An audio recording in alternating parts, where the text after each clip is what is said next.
Hi friends, here in this video I'll be explaining the design of Eot Crane. So let's get started. Now here is the question. It is given, design a snatch block for class 2 crane to lift up a load of 12 tons with a hoisting speed of 10 meter per minute. Next, also if the height up to which the load is to be lifted is 10 meter, then design the rope drum shaft, select its bearing, motor and comment on the transmission. So this is the complete design in front of us. And when we talk about Eot Crane, it is called as the electrically operated overhead transmission crane. And how it looks like, first I'll explain the Eot Crane and then we can go on for the design part. So here is the diagram of that Eot Crane. As we can see, it consists of the motor and drum arrangement which is there at the top. Now this motor or drum arrangement is the traversing mechanism, that is, it will be giving the power through ropes to this part which is called as the snatch block, and the rope would be driving or passing through the rope sheath which is there inside this snatch block, and there is a hook at the end to which the load is attached. The trolley frame, as we can see here, it will be traveling on this girder. These elements, they are called as the girder, and in order to drive the girders also we have motor arrangement as it is given here. In order to drive the girder, there is motor arrangement provided. Next, at the same time we can see that the crane would be operated electrically with the help of this remote control which is provided over here. And when we see the complete design, here the parts which we have to design, those are, first we have to design this snatch block. Snatch block needs to be designed. Then we have to design this complete rope drum part which is the traversing mechanism, which consists of the rope drum shaft and the motor, the gearbox which would be providing power to this drum shaft, and finally through it the power would be transmitted with the help of ropes through the rope sheath, and then the load gets lifted. When we are going to see the rope drum, that rope drum would be having the rope wounded, both we can say in the clockwise and in the anti-clockwise direction.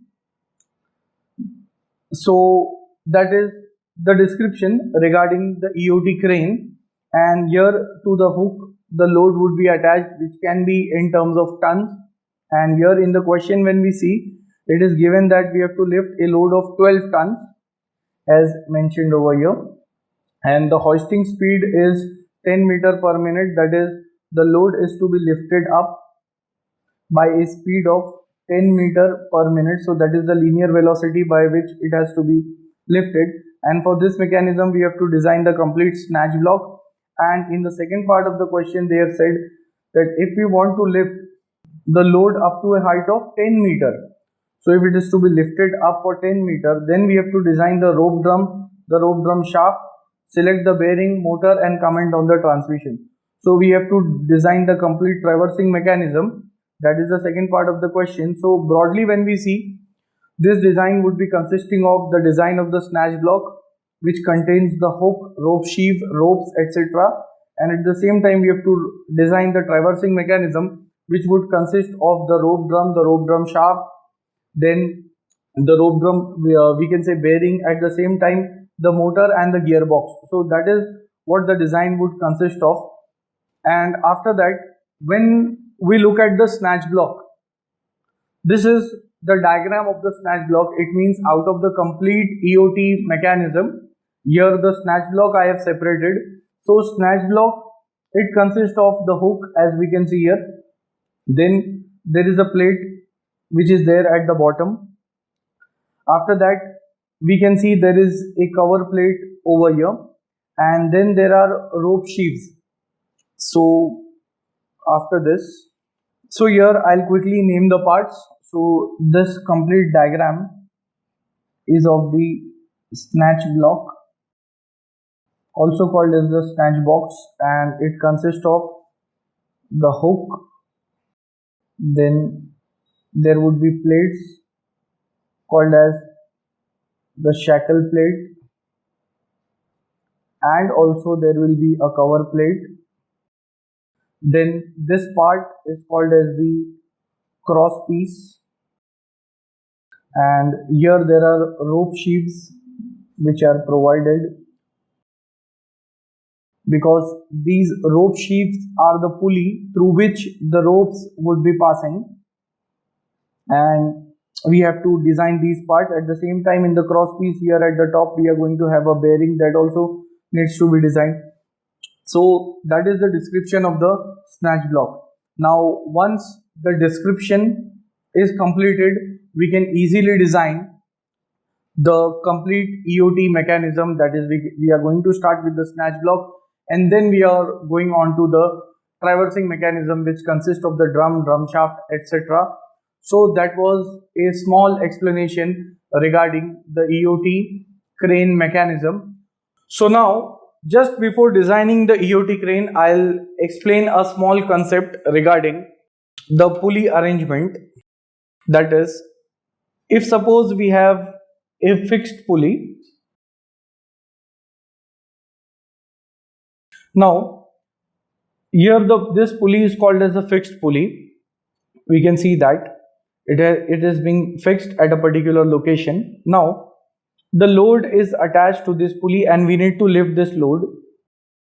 So, whatever is the load W which is to be lifted, that same amount of effort denoted by P is to be applied over here.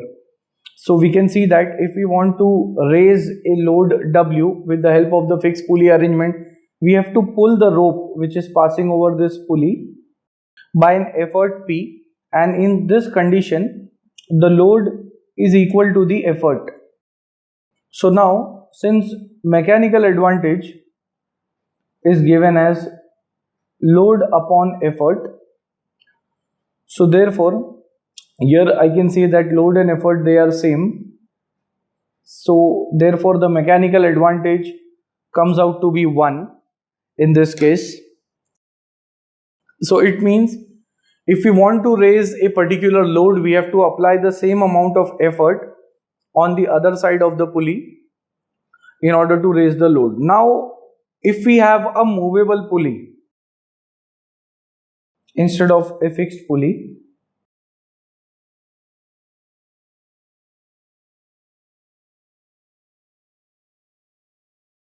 so if we have a movable pulley, as we can see here, then if we want to lift a load W, in that case, since here this being a movable pulley, the amount of effort required would reduce. That is, the effort which is required would be exactly half of the load to be lifted because of the movable pulley arrangement. If it is a fixed pulley, then the load which is to be lifted, that same amount of effort would be applied in order to lift a load.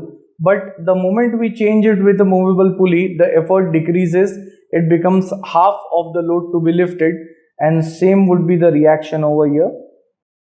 So this system, this is called as a two-fall system, because here we have two ropes which are attached, and now because of the effort being decreased, it has been half, the effort has been reduced by half.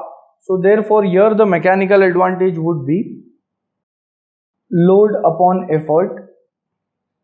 So therefore effort has been reduced, it has become W by 2. So after cancellation, now this 2 will go into the numerator. So we can see the mechanical advantage has been doubled, and by doubling the mechanical advantage, we can say that mechanical advantage, since it is load upon effort, we have reduced the amount of effort required to lift a particular load. So that is the mechanical advantage. By applying a lesser effort, we can lift a more amount of load. Next, similarly, if we have an arrangement in which there are two movable pulleys and one fixed pulley, that I am going to explain it over here, and that kind of system would be called as the four-fall system.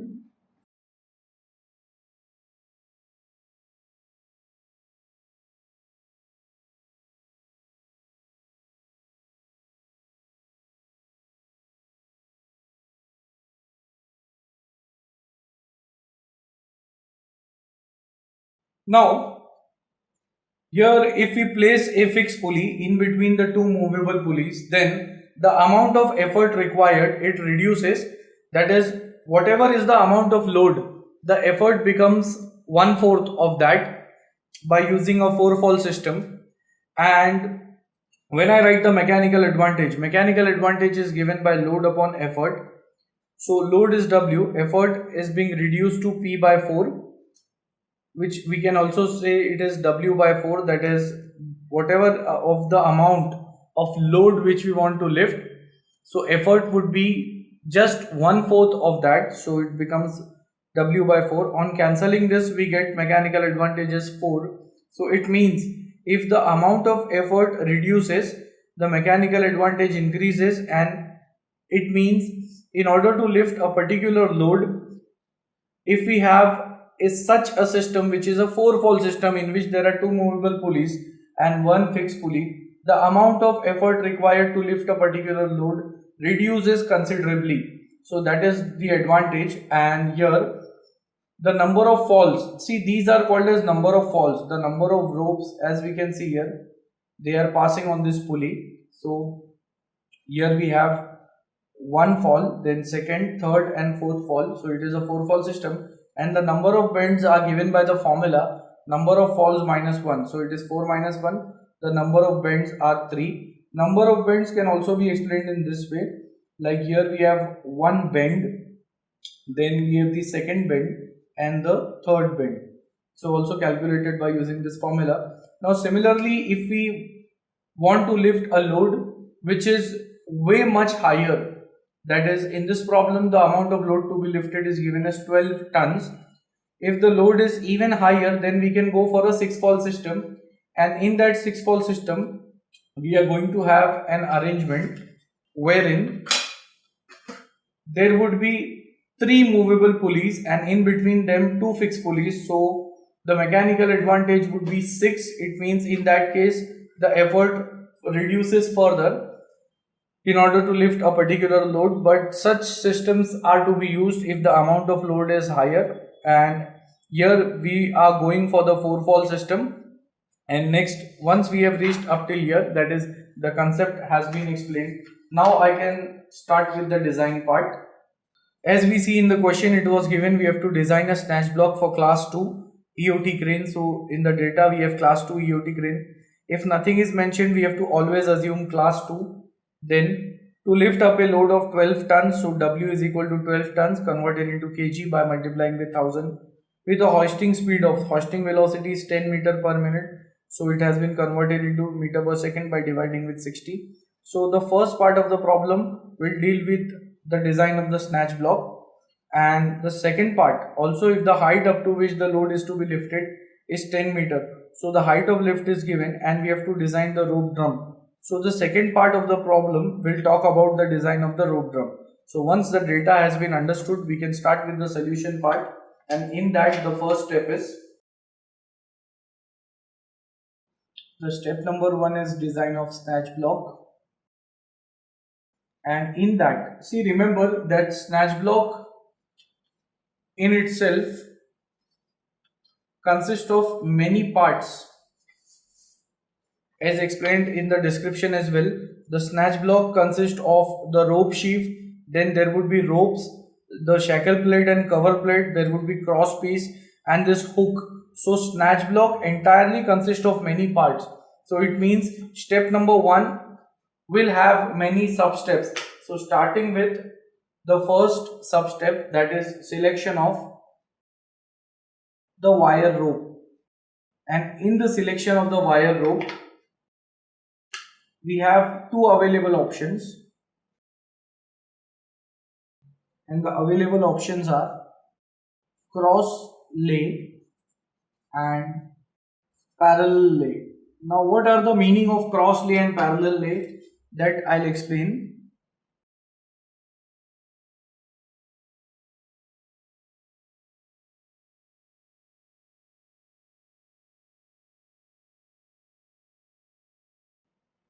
Now this diagram which I have drawn, it is not an exact standard diagram, but to understand the concept of cross lay and parallel lay, it is sufficient.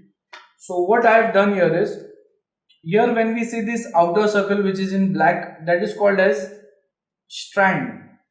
So we have the strand of rope, then whatever is there inside these wires which we are seeing in red, these are called as fine wires. So how a rope is made, we have number of fine wires, and if those fine wires are twisted, and I am taking an example that if all these fine wires, they are twisted in a clockwise manner, just for an example. Now if the fine wires are twisted in a clockwise manner to form one strand, and all those strands are taken together and they are also rotated or twisted in a clockwise direction to form a rope. Clockwise direction means they can even have the same direction. That is the meaning of parallel lay, because in that the fine wires and the strands are twisted in the same direction to form the rope. And in case of cross lay, if suppose the fine wires are twisted in a clockwise manner, but the number of strands which are formed, they are twisted in an anti-clockwise manner, so that kind of rope is called as a cross lay rope. So again, if we want to just understand this, the fine wires, when they are connected to form a strand and rotated or twisted in a clockwise direction, then the number of strands connected, they are also twisted in the same direction, it becomes parallel lay. And if the fine wires and the strands, they are twisted in an opposite sense, that is called as the cross lay. So these are the available options, and once the strands are connected or twisted, the rope looks like this. Here I have shown in this diagram, we can see that this single part, this is called as one strand consisting of number of fine wires, and then each of the strands, when they are connected and twisted, we get this metallic rope. So that was the explanation regarding the cross lay and the parallel lay. And now out of these options, we have to always go for the cross lay, and the justification I'll give it over here. So therefore, selecting cross lay, the first justification is that, so the first is, it does not have a tendency to rotate when the load is being lifted. It means the rope will not rotate in case of the cross lay compared to the parallel lay. The second justification is, it is easy to handle while operating. And third is, it does not hink. By hink, we mean that it does not entangle. Since your ropes are involved, the ropes should not get entangled while lifting a particular load. So these are the advantages. That is why we are preferring the cross lay connection or the cross lay rope. Now, the standard designation for cross lay are given by, ropes are designated in a standard form. Those are 6 into 9, then 6 into 19, and 6 into 37. So therefore, selecting 6 into 37, and 6 by 6 into 37, we mean that 6 indicates the number of strands, whereas 37 indicates number of fine wires.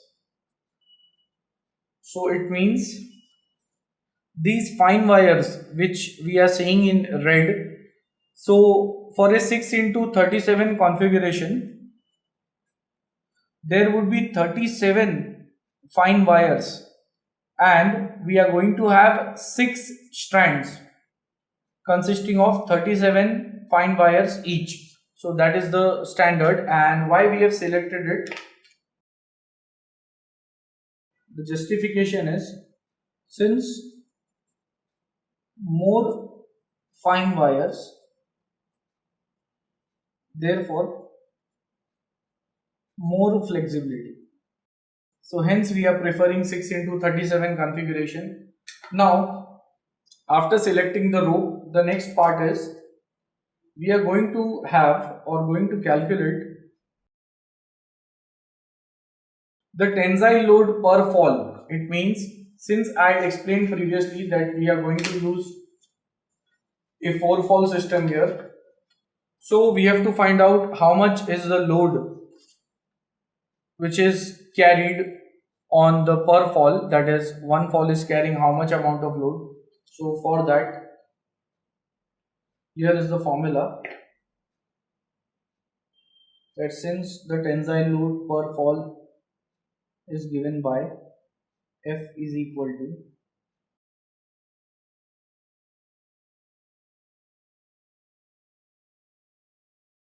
so the formula is the tensile load per fall denoted by capital F is equal to total load on the ropes upon the number of falls into efficiency of pulley. Now for number of falls, it should be 4 for the capacity of less than 25 tons. So it means if the load which we want to lift, if it is less than 25 tons, then we have to always go for the 4-fall system, and if the load is greater than 25 tons, we can go for 6-fall system. Now the efficiency of the pulley is taken as 0.95, and that is to overcome the frictional losses. Next, the total load on the ropes would be, now as we can see here in the diagram, the ropes which are attached, they are going to carry the weight of the snatch block as well as the load which is attached on the hook. So rope contains or it carries both the loads. So therefore the total load would be load on hook plus weight of snatch block. So therefore, putting the values, the load on the hook, it is 12 tons. So it is 12 into 10 raised to 3 kg plus the weight of the snatch block can be taken as 5% of the total load which is there on the hook. So therefore 5% means it is 0.05 of the load which is carried by the hook, which is 12 into 10 raised to 3 kg divided by 4 falls into the efficiency, which is 0.95. So on calculating this, I am going to get the answer, that is the load which is carried, tensile load per fall, and the answer comes out to be, it is 3315 kgf. So this much is the load which is acting on one fall. Now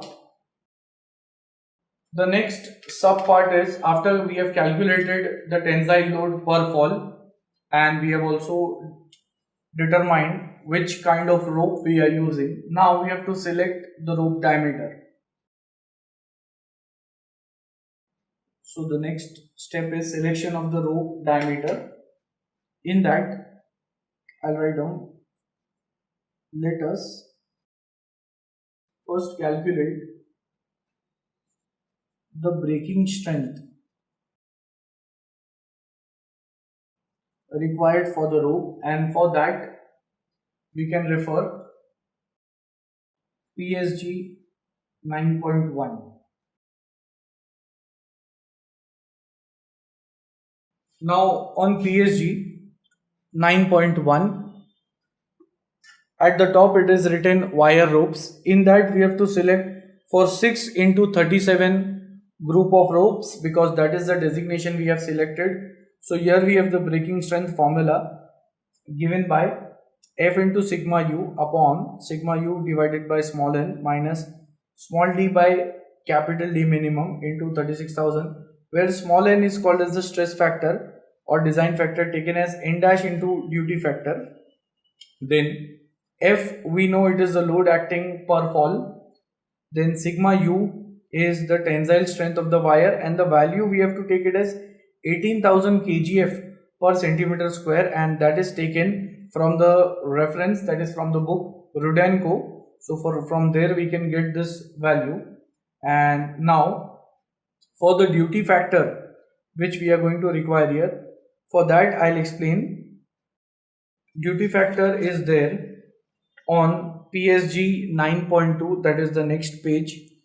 Here we have duty factor and life of mechanism. In that we have to see the class. It is class 2. Duty factor depends on strength, so we have to take the strength, and the duty factor comes out to be 1.2. So I'll explain it, that in this formula F value we have, it is 3315 kgf.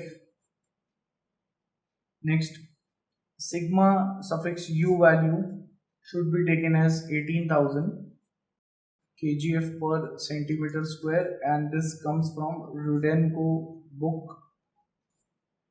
Then small n is made up of n dash into duty factor, and n dash value is there from PSG 9.1.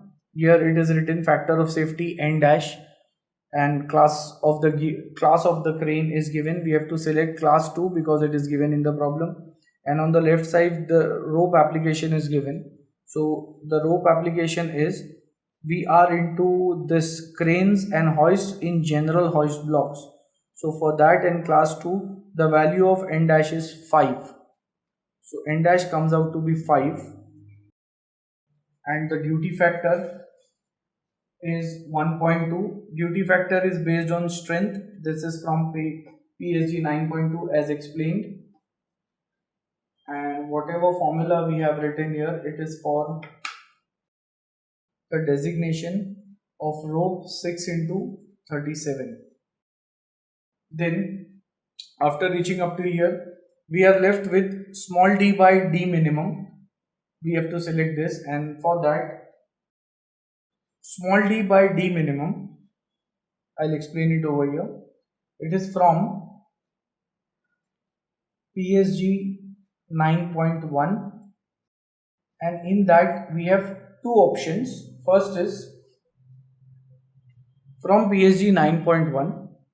Here the ratio of drum diameter to the rope diameter is given, and we have to select for the cranes and hoists.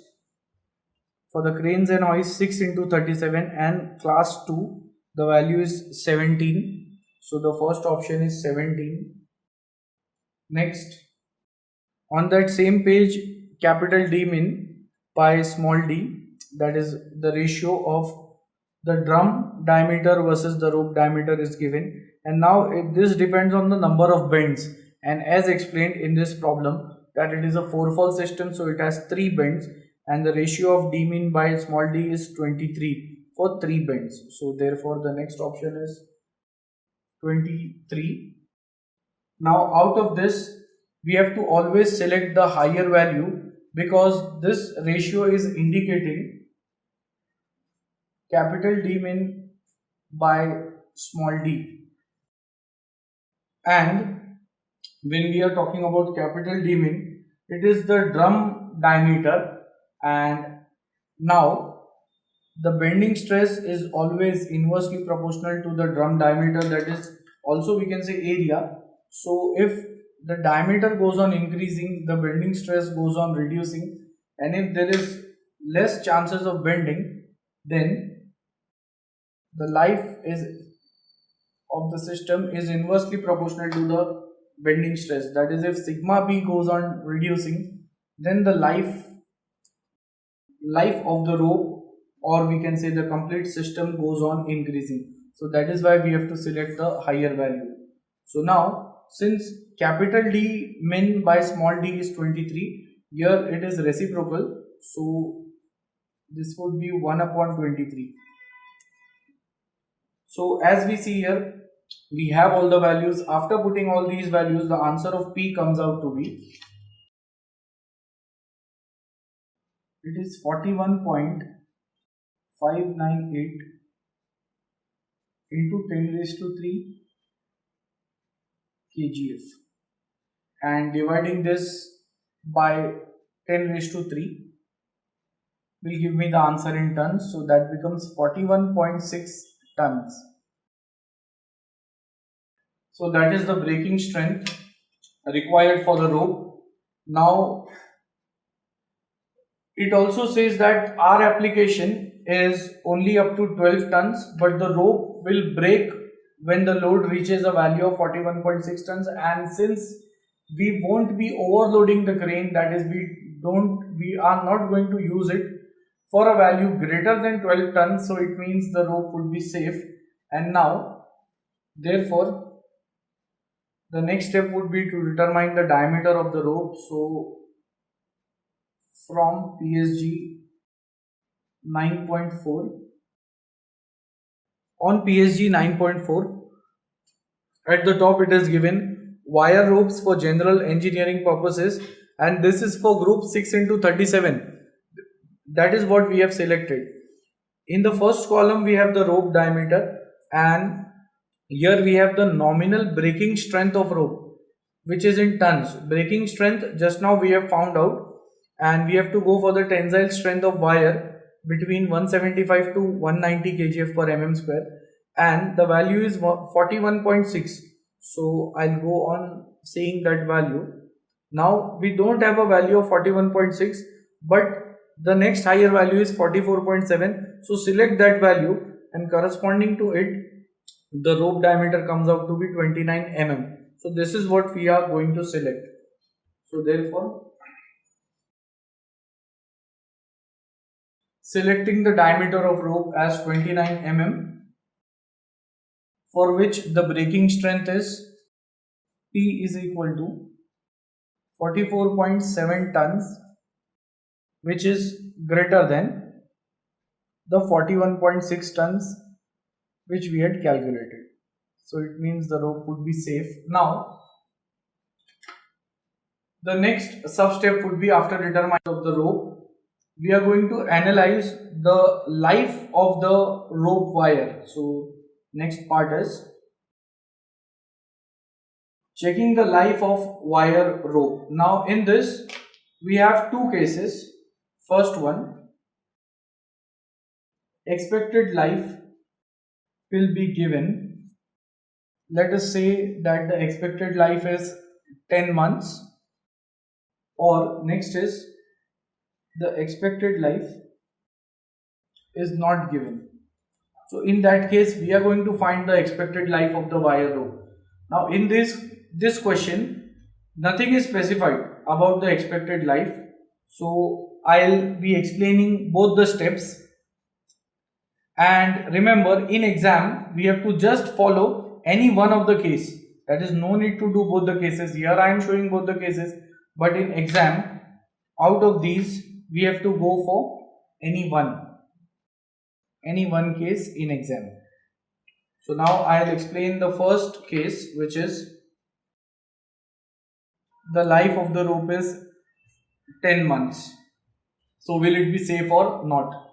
Now for this, since from PSG 9.7, here we have the formula capital N is equal to 0.4 Z upon A beta Z2, where capital N is the rope life in months of 25 days. So therefore, now how to get these values? For that I am keeping this as equation 1. Z we'll calculate later. First the values which we can get directly, starting with small a. So A, beta and Z2 value, all three values can be taken from PSG 9.8. So the value of A is from PSG 9.8. Here we have table number 2 in which we have A, Z2 and beta. So PSG 9.8 table number 2. A value is equal to, now this Z2 is indicating the number of repeated bends per cycle. Since we have 3 bends, so Z2 value is 3. Corresponding to it, the working cycles per month, that is small a, is 3400.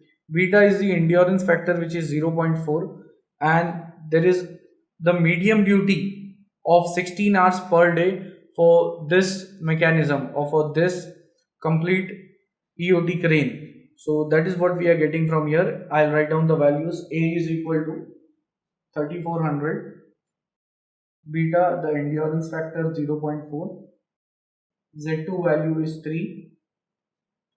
Now to calculate Z, to get Z, first the life is equal to 10 months. So it means that is nothing but capital N. So when I'm putting the values in equation 1, I'm going to get the answer of Z. So therefore, put all values in first equation. So N is equal to 10.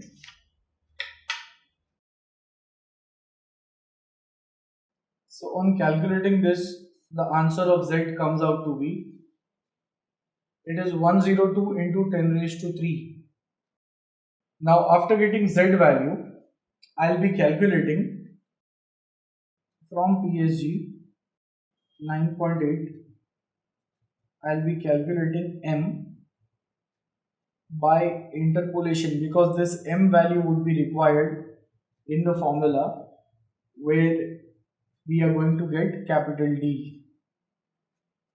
So small m, just when we have calculated Z, we are going for small m, which is again a factor. So from PSG 9.8, at the top we have value of factor m. Now Z, as we see the values are given, we have to see Z is in terms of thousands, means multiplied by 10 raised to 3. So here we have 30 into 10 raised to 3, 50 into 10 raised to 3, and so on. Whereas small m is in hundreds, so it means this m value has been divided by 100. So if the first value is 26, so this value is 26 divided by 100, so it is 0.26. Similarly, all the values of m here are in actual divided by 100, as we can see here. Now the Z value which we have got, because as we see there is a relation between Z and m, so Z is 102 into 10 raised to 3, and it lies between 90 and 110. So the value of 102 is in between them, and corresponding to it we have to calculate the m value. So I would be using the interpolation method here, which I'll write it over here, that we are calculating m by interpolation, and it comes out to be, first we have the Z value, which is 90 into 10 raised to 3. Next, on the other side of the equal to, write the m value which is corresponding to this Z value. So the m value, since Z is in terms of thousands, so I have multiplied with 10 raised to 3. M value is 70, so divided by 100, it is 0.7. Then minus, since the value, the next is 110 into 10 raised to 3. So as we see here, it is 110, and in terms of thousands, so 110 into 10 raised to 3. Corresponding to it, the m value is 83, so it means it is 0.83, so minus 0.83. Then in the denominator, same 90 into 10 raised to 3, corresponding to it, m value which is 0.7, minus, now the Z value which we have got, 102 10 raised to 3, corresponding to it, small m value is what we have to find out. So on calculating this, I am getting the answer of m, and it comes out to be 0.778. So this was the interpolation method by which we get small m. Now where it would be used, I'll write a formula that since from PSG 9.7 we can see that there is a formula of capital D by small d is equal to m into sigma C1 C2 into C plus 8. So here is where we are going to see the small m value, that is why I calculated it. So capital D, as we see, it is the drum or the pulley diameter to which the rope is connected, and D is the rope diameter. So therefore, now m value is already known to us.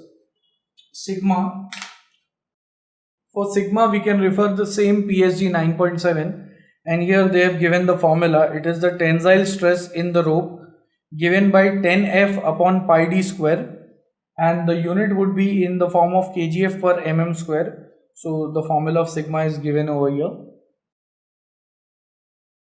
10F upon pi d square. Now here F indicates the load acting per fall, and F value was 3315 kgf divided by pi. The diameter of rope came out to be 29 mm. So on calculating this, I am getting sigma value as 12.54. Small m 0.778 into sigma is 12.54 kgf per mm square. Then C1, C2 and C. Now on PSG 9.7, C1 we have to refer table 3. So it is just on the next page. We have C1 and it depends on the rope diameter, which is over and up to 5 mm. The C1 value is 0.83.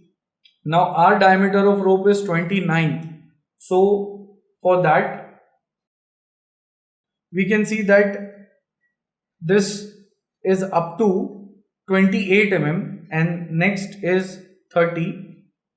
So for 30 mm, that is, it is up to 34.5 mm. So for that, so our value of 29 mm diameter is in between them. So we are going to take the average of 1.09 and 1.16. So therefore C1 value comes out to be 1.125 by taking the average. Next, C2 value. Again on PSG 9.7, we have C2 as 0.63 plus 1.15. So taking the average, we are going to get C2. It comes out to be 0.89. So therefore, C2 is 0.89. Next is capital C. And for that, we have to refer PSG 9.8. Values of factor C, it is given in table number 4. And in that, we have to go for 6 into 37. That is the configuration. And for cross and parallel, we are going for the cross lay. In that, ultimate strength are given as 130, 160 and 180. So going for the rope strength of 180 because that is what we have selected in the range for the diameter. So it is 1.02 as the value of C. So therefore C is 1.02. Hence on calculating this, I get the ratio as 17.97. So now once I got this ratio, previously the ratio which we had was 23. So since our ratio of 23 is greater than this value, so I can say that therefore our rope will be having more life than expected. So therefore it is safe. Now suppose if for example the ratio would have been greater than 23, it means if the rope would be failing, because here we are, the first case in which we are doing, in that we are checking that if for a particular life, the life of the rope is 10 months, so if it is going to sustain that life or not, that we had calculated by using this parameter. If suppose the ratio would have been greater than 23, then in that case the value of the ratio, the answer which we would have got, would be kept in this equation where we had calculated the breaking strength of the rope, and we have to calculate the new breaking strength, and based upon that we have to select the new wire or the new rope diameter. But since here the ratio has come less than the value which we have got, so it means it is okay.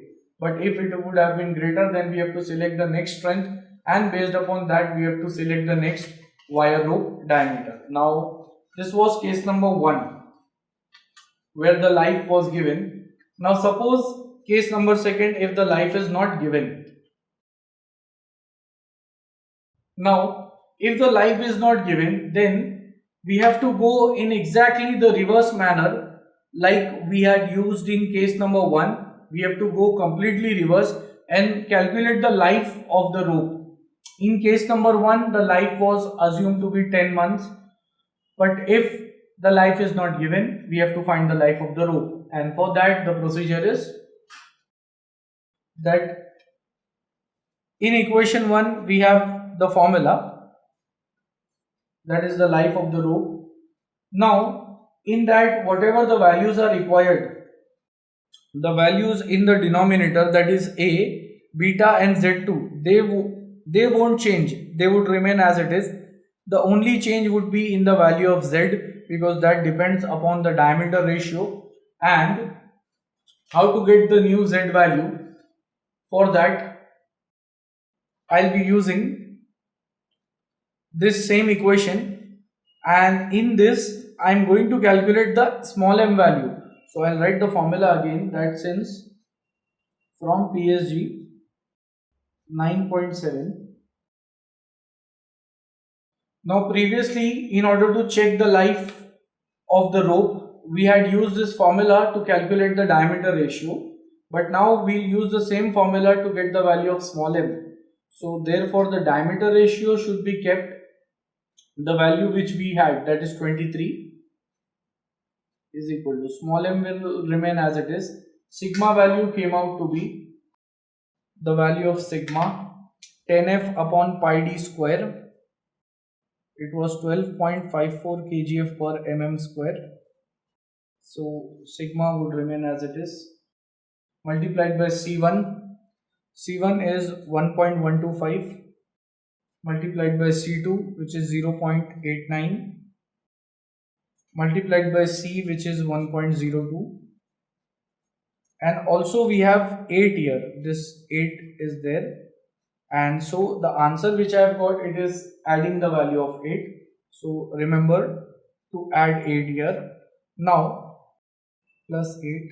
So therefore on calculating this, I am getting m value as 0.0117, or this is in the form of hundreds. So in order to look into the table, I am getting it as 1.17. That is the m value from this calculation. And in order to look into the table, so this value is divided by 100. So 1.17 has been divided by 100, because we want to go into that table which is there on PSG 9.8. So therefore the value is 0.0117 by dividing with 100, and therefore from PSG 9.8, table number 1, again calculation of Z value. Previously we had calculated m, now Z value by interpolation method. So m value is from PSG 9.8, at the top we have table 1, Now these factors of m, these are divided by 100. So like the way I had done, the answer was 1.17. So dividing by 100, because we want to go into that table. Here the value is in hundreds. So when we take 26, in actual it is 0.26. So the value which we have got, it is 0.117, and it would lie in between these values, because here we have 107. So dividing that by 100. So 107 is in between. Here we are getting the value as 1.07, and next is 1.18. So the value of 1.17 is in between them. So we have to calculate the z value, and therefore by interpolation, first we have 150 into 10 raised to 3. So corresponding to it, the value of m is 107. Divide this by 100, so it is 1.07, minus, next is 170 10 raised to 3, because it is in terms of thousands, minus, corresponding to it, m value is 1.18, since it is 118. So dividing by 100, here again we have 150 into 10 raised to 3, minus, so 150 into 10 raised to 3, corresponding value of m, minus the value which we require would be called as z. Previously m was unknown to us. Now the value of m is 1.17. So here I'll say that just when we had calculated m, take this value of 1.17, because already in the formula it has been developed in such a way that we get the value in the form of hundreds. So no need to divide here. I am just cancelling this. There is no need of this division, because the formula has been derived in such a way that m we are getting in terms of hundreds. Already it has been divided by 100, so no need to again divide it by 100. Remember this step. Now on calculating this, I am getting the answer of z, which is 168.16 into 10 raised to 3. And now therefore I am going to put all values in equation 1 to get the life of the rope, that is capital N. So hence put all values in equation 1. So we have N is equal to 0.4 into Z divided by small a beta Z2. The values are known to us. So hence on calculating this, the life comes out to be, it is 16.48 months. So that is the life of the wire rope. And as explained, I have explained both the cases. First, when the life was given as 10 months for an example, and in the next case the life was not given, so we had calculated the life, and in exam we have to do only any one of the case. So then after calculating the life of the rope, the next part is to calculate the diameter of the fine wire, because already we have the entire rope diameter. So now calculation of the wire diameter, I denote it as d suffix w. So wire diameter can be calculated from the formula of the rope diameter, that is, since the rope diameter is given by 1.5 into the diameter of wire.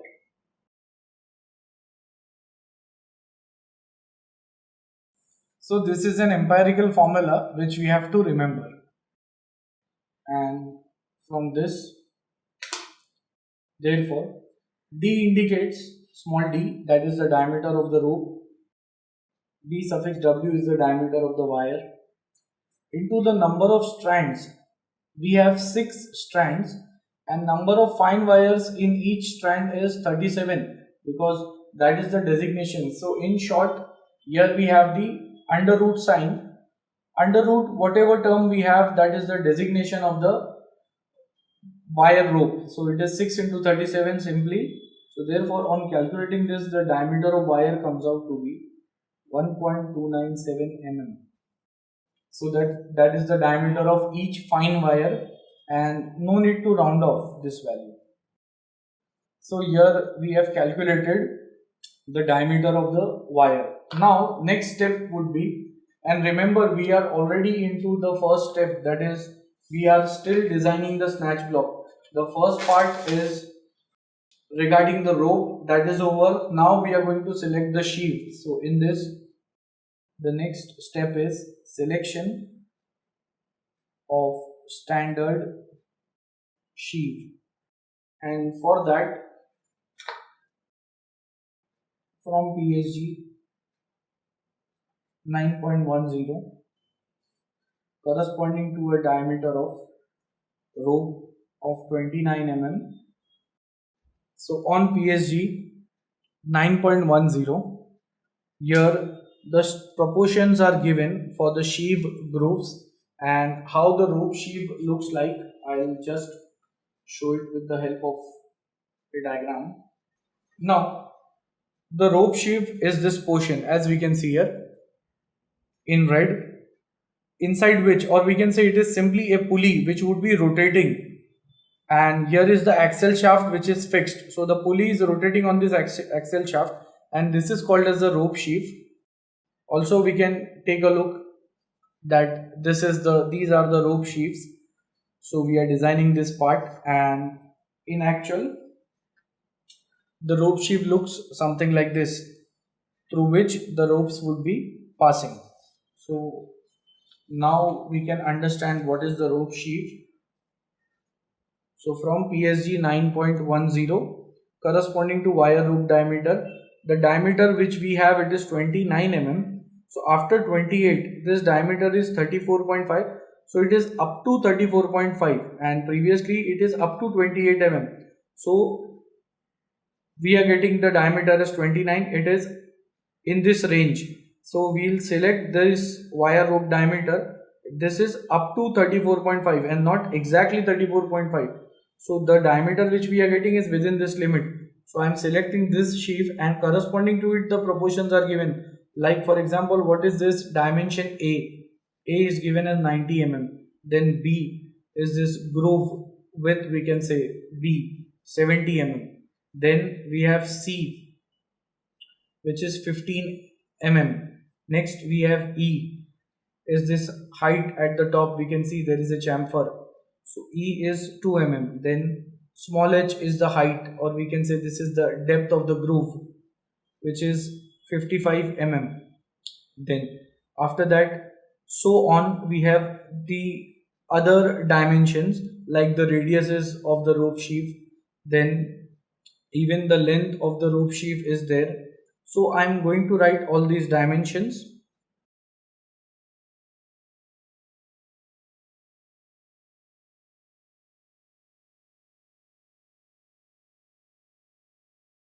So these are the standard dimensions of the sheave which we had selected. Now after that, I'll write down that the length of the hub of the sheave is given by, denoted by L suffix h. It is to be taken as 20% more of the dimension A. You have to remember this. So therefore 20% more means it is 1.2 into A. So therefore 1.2 into A value was 90. So therefore the length of hub for the sheave will be 108 mm.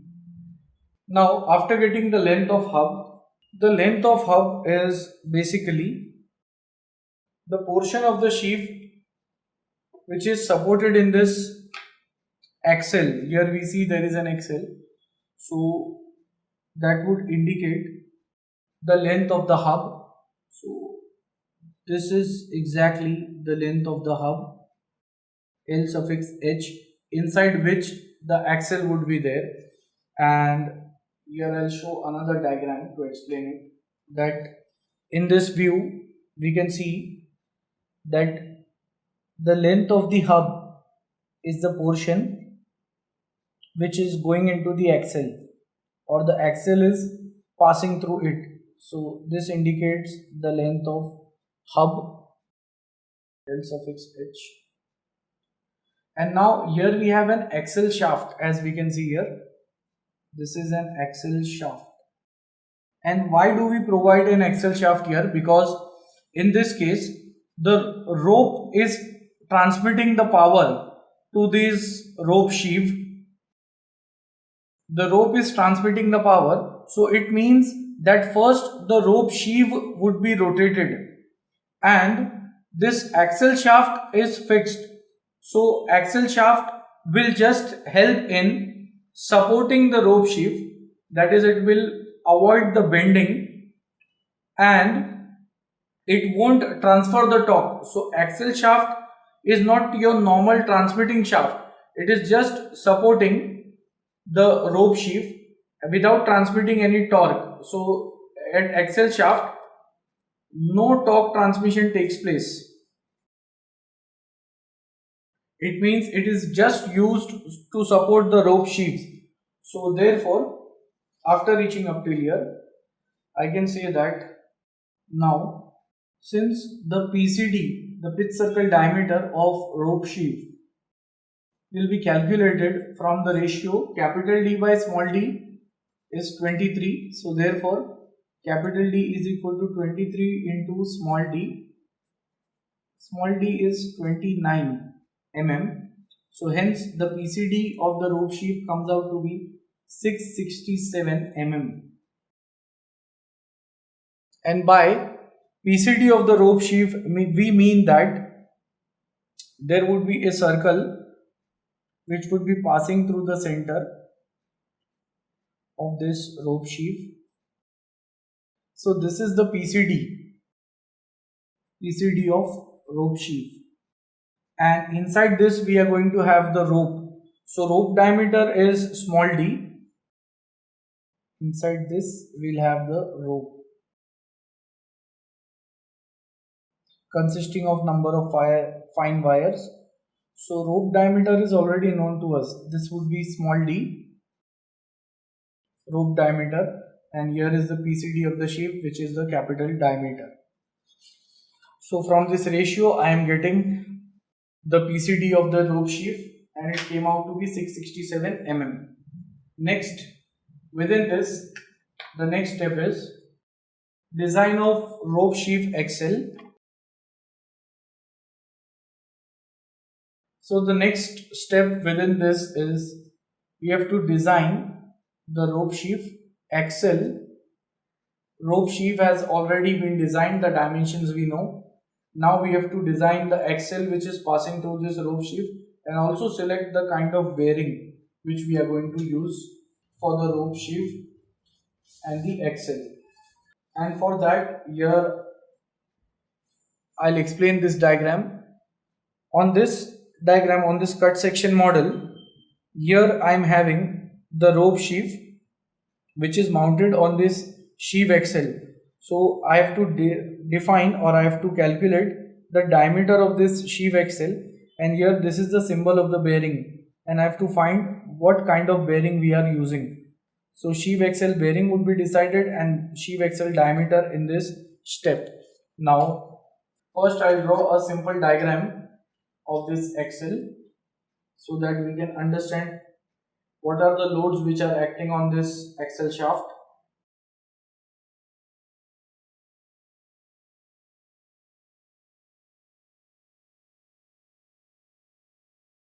So here is the diagram of that axle shaft, in which these are the length of hub, means these portions would be connected to the rope sheath. So this is the length of the hub, as I can explain it over here as well. So these are the length of the hub which goes into this bearing. So, and in between them we have a spacer. This part is called as the spacer, and spacer is to be taken as 10 mm. I am assuming this.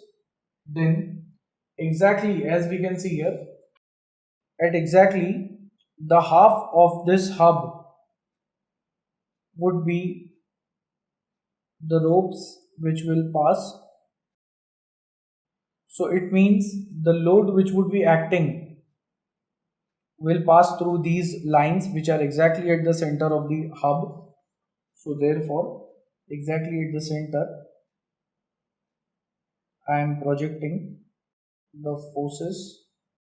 Now, since for one sheave we have two ropes because they would be connected on the circumference. So explaining it over here, that since we have the rope sheave here, next the ropes would be passing, like one rope would be there in front of us on this sheave, other rope would go onto the other side.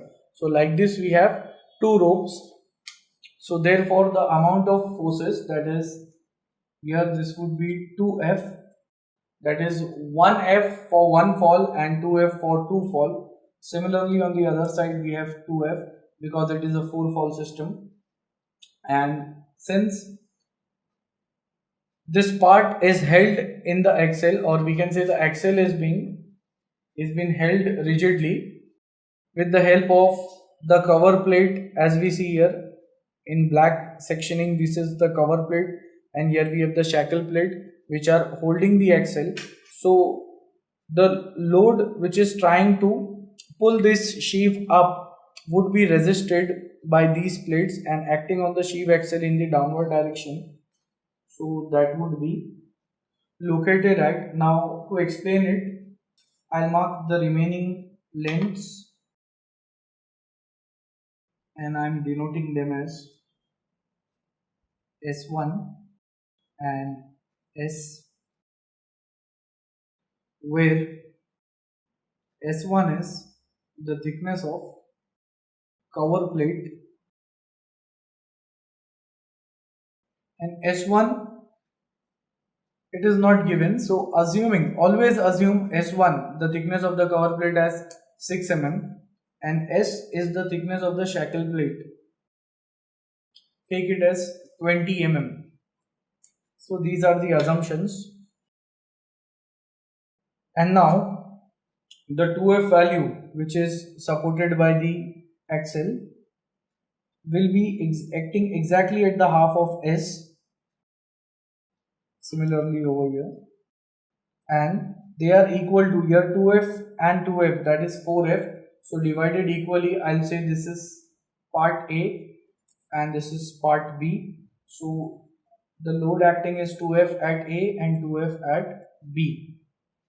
And on this diagram also I'll explain it, that here we have a cover plate in black sectioning, its thickness is 6 mm. As explained, we have to assume this thickness of cover plate, and in red what we are seeing is the shackle plate whose thickness is 20 mm. And the function of the shackle plate, as we see here, is to connect the axle shaft with this cross piece, as we can see over here. Now after reaching up till this stage, and the length of hub is also known to us, it is 108 mm and spacer is taken as 10 mm. So now since it is being supported at A and B, that is the axle is supported, so the bending moment would be 0 at the ends and the maximum bending moment will occur at the critical section, which is over here where the load is acting. So I'll say this is section 1 and here we have section 2.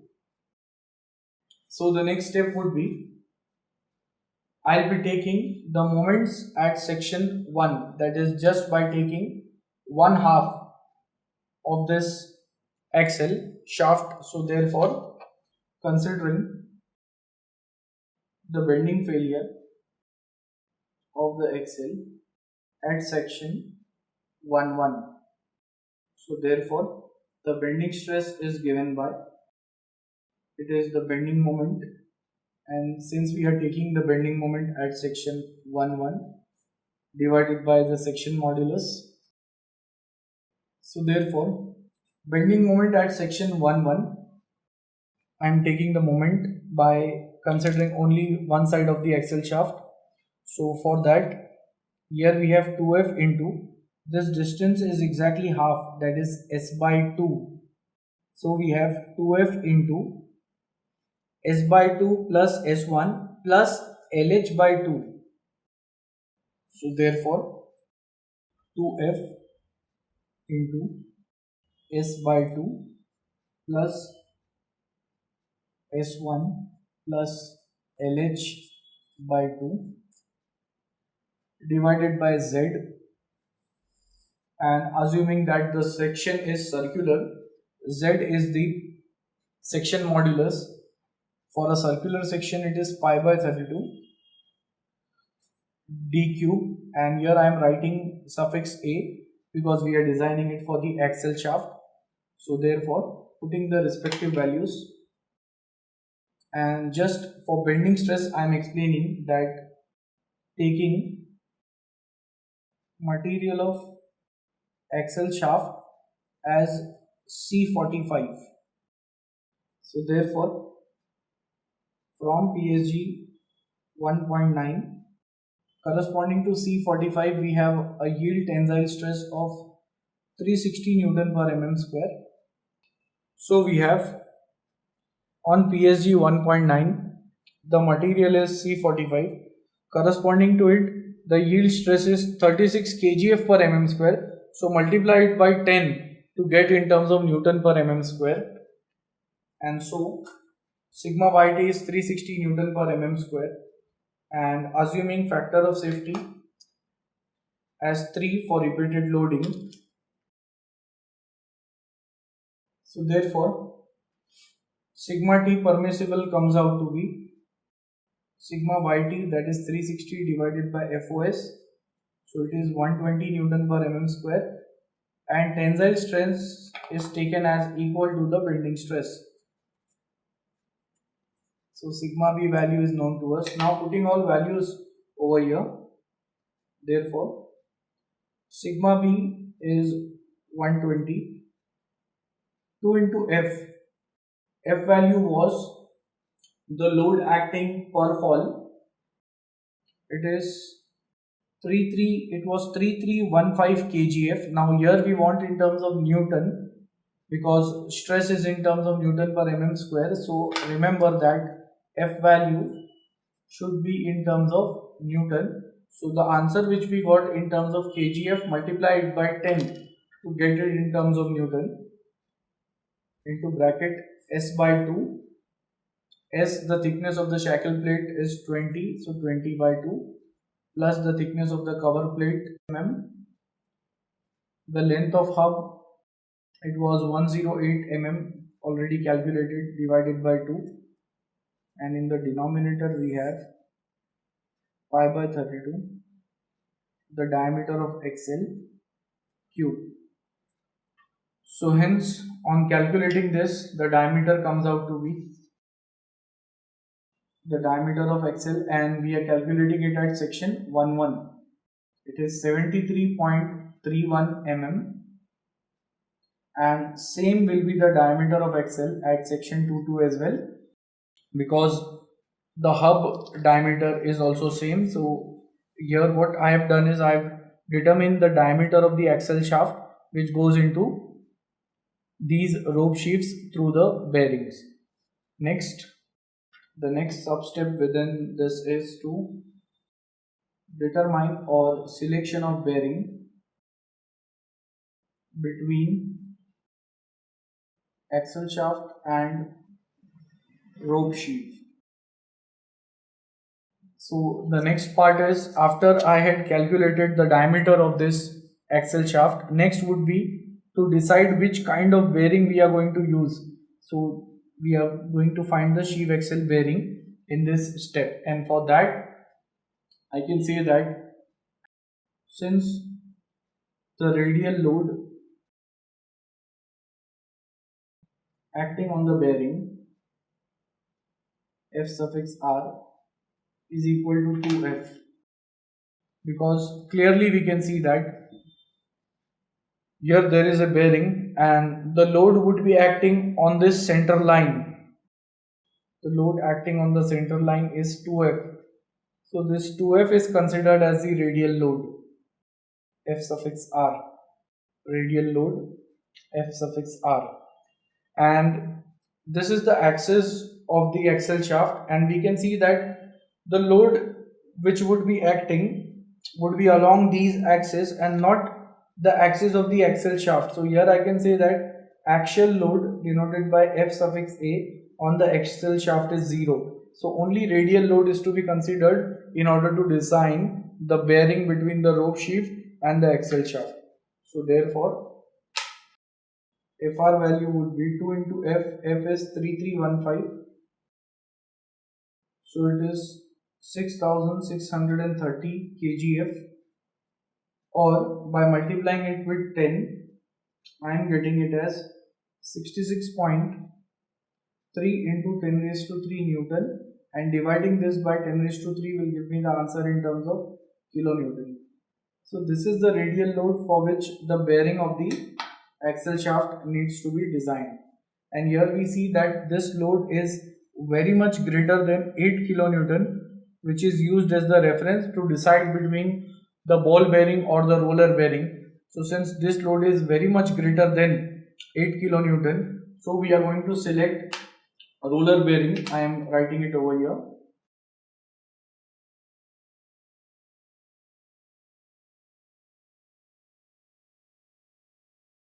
So here I have written that since the radial load is very high compared to the value of 8 kilonewton, so selecting roller bearing and not ball bearing, because ball bearings won't be able to resist such high value of load.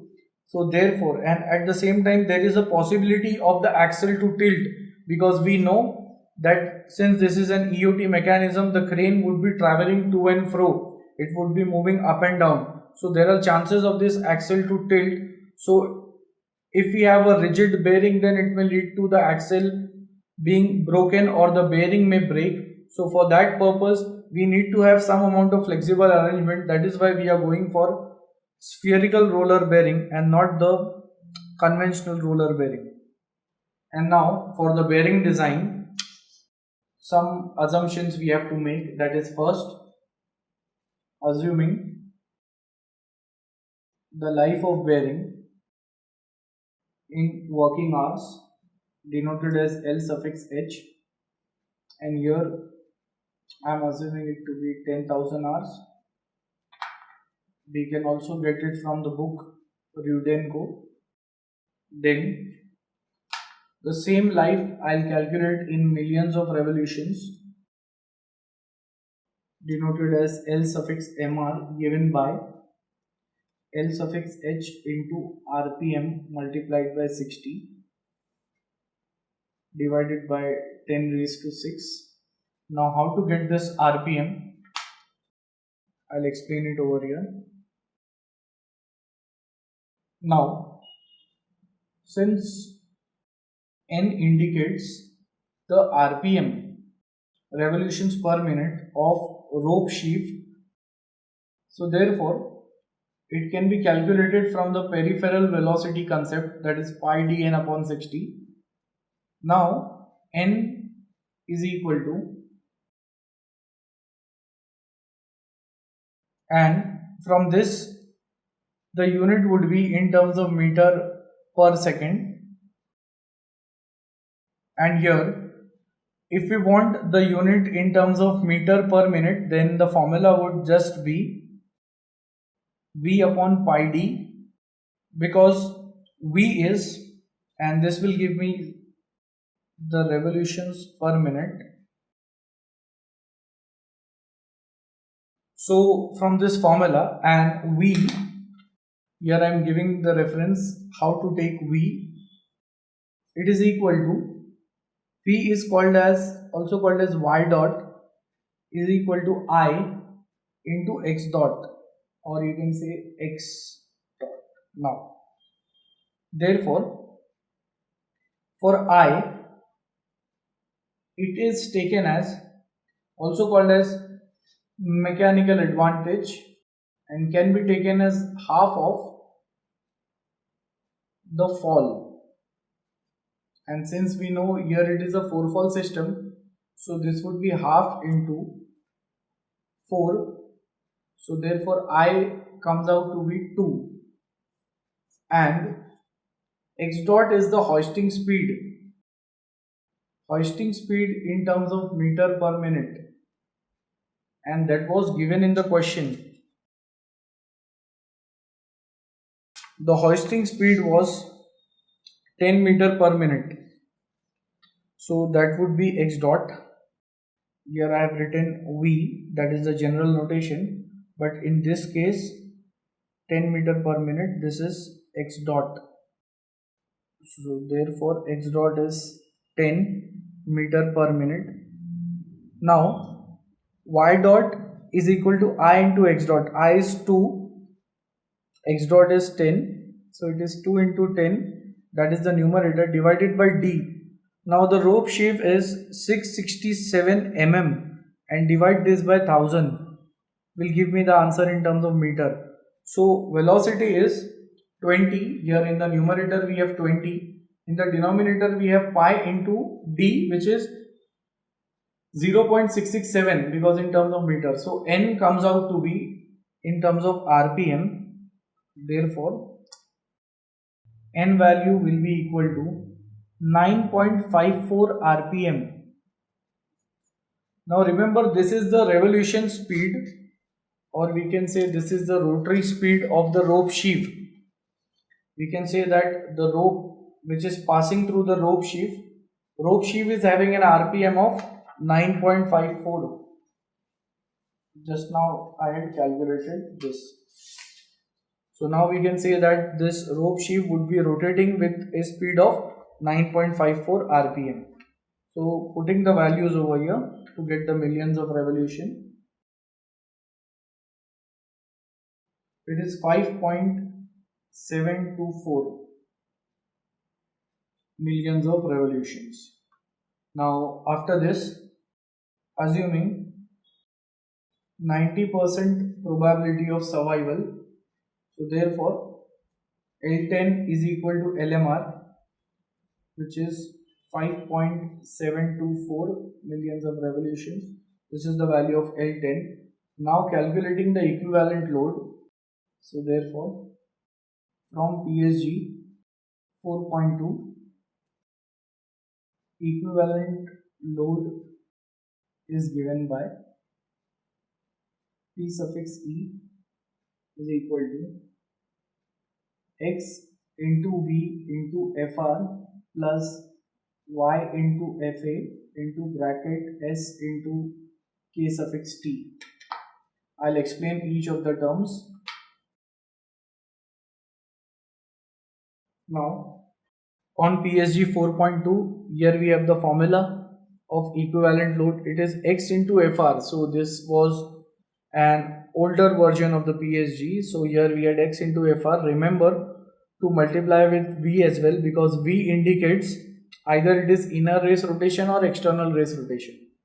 Then FR is the radial load plus Y into the thrust. Y is the thrust factor. FA is the axial load. S is the duty factor, or we can say it is the service factor. Next, service factor can be seen from here. It is for rotary machine with no impact between 1.1 to 1.5. So yes, it is a rotary machine and there is no load falling from height, so no impact. So 1.1 to 1.5, take the average. So I am getting S value as 1.3 and add KT. It is in the formula, multiply with KT, that is the temperature factor. If nothing is given about temperature, take it as 1.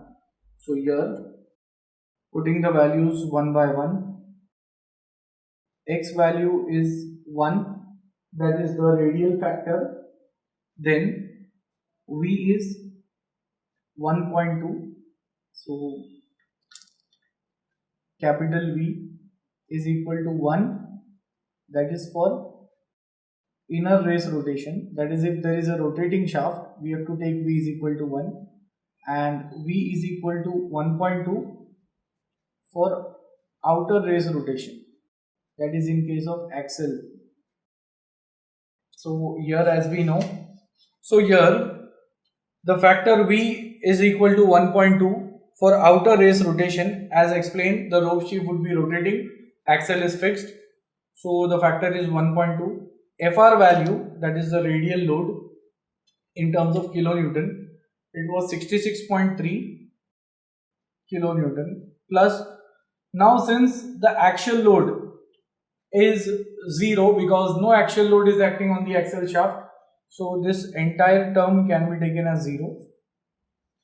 S is the service factor and we can get it from PSG 4.2 for rotary machine with no impact between 1.1 to 1.5 so take the average, that is 1.3.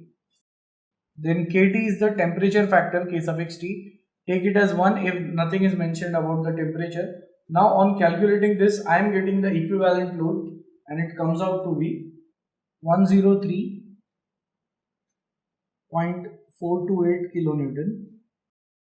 Now after getting the equivalent load, I will be using the formula on same PSG 4.2, that is the dynamic capacity formula, wherein C is equal to L upon L10 into P raised to 1 by K, where K is 3 for ball bearings and 10 by 3 for roller bearings. Since we are using roller bearing here, K value would be 10 by 3. So therefore, this formula would be written. Now here, L10 is the L suffix MR value, which is 5.724. C is what we have to calculate, that is the dynamic capacity of the bearing. Equivalent load in terms of kilonewton, 103.428 raised to power K, and K is equal to 10 by 3. This is for roller bearings, and since we have selected roller bearing here, so K value would be 10 by 3, and if it would have been ball bearing, K value would have been 3. Now on calculating this, I am getting the answer of C as 174.56 kilonewton. Now I want the answer in terms of kgf, so first I'll convert this in terms of Newton. So it is 174.56 into 10 raised to 3 Newton. Now dividing this by 10 will give me the answer in terms of kgf, and it comes out to be, it is 17456 kgf. So 17,456 kgf. Now therefore from PSG 4.32, as we can see here from PSG 4.32, the heading it is spherical roller bearings, and go into the dynamic capacity part. The dynamic capacity which we have is 17456. So it is just the value here, it is 15,300 and the next higher value is 18,000. So the value which we have, that is 17456, is closer to this value of 18,000. So selecting this bearing, which is the bearing number is 222, it is 222 series, so 2217C. So therefore selecting a standard spherical roller bearing of number 2217C, for which the dynamic capacity C is 18,000 kgf, and therefore the diameter of the shaft is equal to, because when we look at the bearing diagram, d small d is the inner diameter of the bearing, or in this diameter there will be the axle shaft, because the bearing which we are designing, it is for the axle shaft. So the axle shaft diameter should be equal to this inner diameter, and for the series which we have selected, the inner diameter is 85. Now therefore the diameter of shaft should be 85 mm, and previously the axle shaft diameter which we had calculated, it was, the axle diameter came out to be 73.31, and now here I can say that this axle shaft diameter which is going inside the sheath, it comes out to be, the answer was 73.31, and here I had not round off this answer. The reason being, after bearing selection the diameter changes to 85, so therefore now this will be the diameter for axle because that is the standard value. So therefore the diameter increases now. So I'll say that, therefore let's now round off axle shaft diameter. So now the axle shaft diameter at both section 11 and section 22 will be 85 mm. That is after the bearing selection. And next is, we can see that this axle shaft is having a step here. There is a stepping, means this diameter is less than the axle shaft, that is the diameter which goes into the cover plate and the shackle plate is lesser. So therefore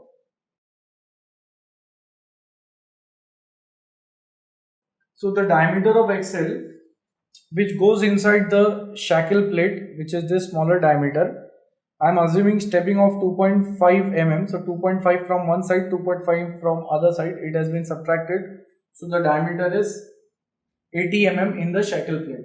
Next, and remember we are in the first step only, that is here the entire part which we are designing, that is the snatch block which is going on. So now after the bearing has been selected, next is selection of standard hook. Now we have to select the hook. So here, since the safe load or the permissible load carried by the hook, denoted as W suffix H, is equal to the load to be lifted multiplied by the duty factor. It means we have to increase the amount of load for which we are designing this Eot crane. The load to be lifted is 12 tons given in the problem. So we have to increase that value by multiplying with duty factor, and duty factor we had previously seen, it was on PSG 9.2 for class 2 crane. So we had seen on PSG 9.2 for class 2 crane and strength condition, the duty factor was taken as 1.2. So now the same duty factor I am taking, that is 1.2 into the load to be lifted. 12 tons is 12 into 10 raised to 3 multiplied by duty factor of 1.2. So it means the capacity of the hook will increase and it will be 14.4 into 10 raised to 3 kg, or we can say 14.4 tons. So now the hook, instead of lifting a maximum load of 12 tons, can even resist a load of 14.4 tons. Then, therefore, selecting high tensile steel as the material for the hook, for which the tensile stress is equal to 200 Newton per mm square, and this value is from the book Rudienko, and therefore from maximum shear stress theory, the permissible shear stress is 0.5 into sigma t, so it is 100 Newton per mm square. Now, therefore, selecting, after reaching up till here, selecting the standard proportions standard proportions for the hook, and for that from PSG 9.11. Now here we have on PSG 9.11 the standard trapezoidal section point hooks with shanks. So this is the cross section, or we can say the diagram of the hook given, and we have to select that which kind of hook it is. So we can always go for the safe load in terms of tons. It is given here. We have up, it is 0.5, so it is up to 0.5, then it is up to 1 ton, up to 2 ton. So similarly, the value which we require here, it is 14.4 tons. 14.4 tons. So for that we are going to select 16, because this is, it can resist a value of up to 16 tons, and from that we have to select capital C. Capital C is the dimension upon which the remaining dimensions of the hook are finalized. So we can say that that is the basic dimension over which all the dimensions are fixed empirically. So C value, out of 151 and 131, select the minimum value in order to save the material. So here I am selecting for 16 tons, C value as 131. I am writing the reference of the PSG as well. So therefore C value is 131 mm, and therefore I am writing the remaining dimensions for this hook, like I can explain it over here. The various dimensions of the hook are, this height A is given, it is 2.75 into C. C is 131. Then capital B is the height over here, which is 1.31 into C. Next capital D, the remaining height, it is 1.44 into C. So just go on multiplying with C, which is 131, and we'll get all the dimensions, all the major dimensions of this crane hook.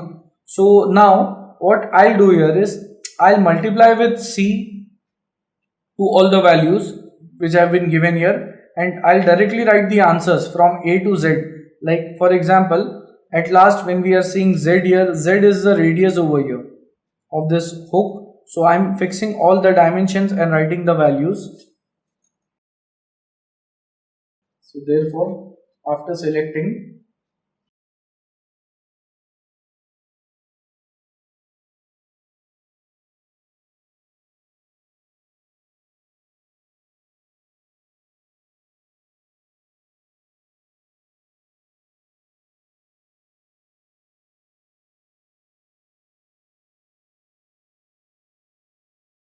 now after reaching up till here, on that same page, that is 9.11, the load we have seen here, and corresponding to it we have selected capital C value. Now here we have G minimum value as 70, and the size of bolt, that is the threaded portion over here, its size is given, it is M68 size of threading here, and the pitch is 6 mm. At the same time, the thrust bearing is also given, the number is 513. So all these parameters I'll write it over here. Therefore G1, capital G1 is equal to M68, and remember this 68, the number after M means metric thread. The number which is over here, it indicates the nominal diameter of the thread. So the nominal diameter becomes 68 mm, and therefore we have the relation between nominal and core. So core diameter would be 0.84 multiplied by the nominal diameter, which is 68. So therefore the core diameter will come out to be 57.12 mm. So that is the core diameter, and M means the metric threads. At the same time, G minimum, we can see here there is a column of G minimum. So corresponding to this 131 value, G minimum is 70. So that is this dimension, G minimum is this shank over here.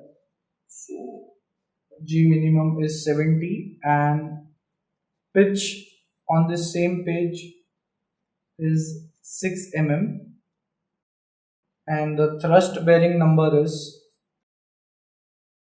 on G series is equal to 513. So it means that the bearing is also selected for the hook and pitch for M68 it is 6 mm course series given over here. So after deciding the proportions, now I'll draw the line diagram of the hook. So now here I'll draw the line diagram of the hook.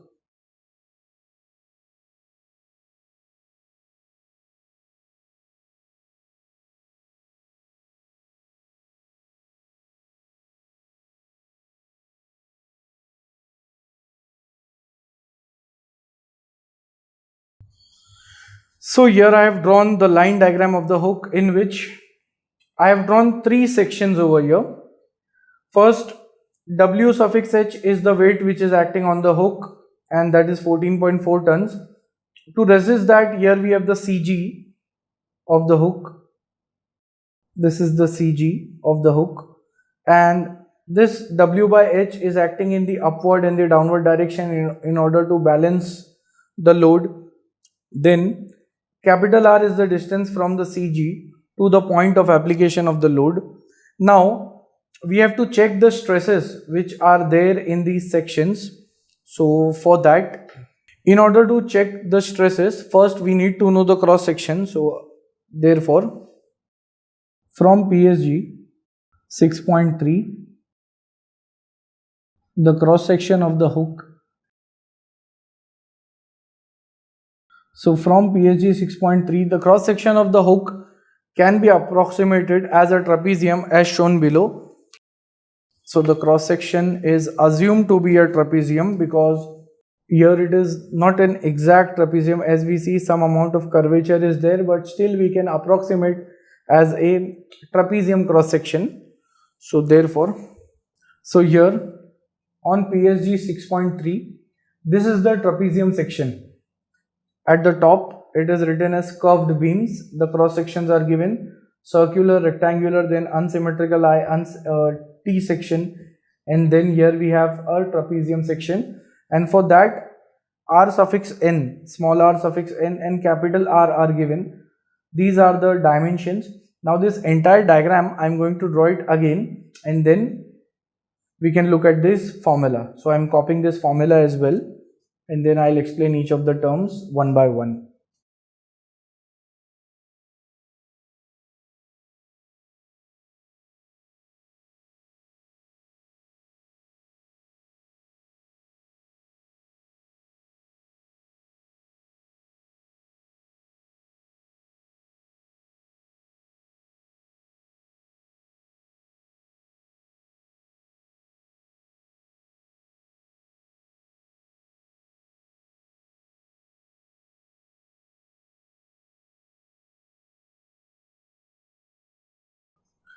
Now since this Ri value, I'll explain each of them step by step.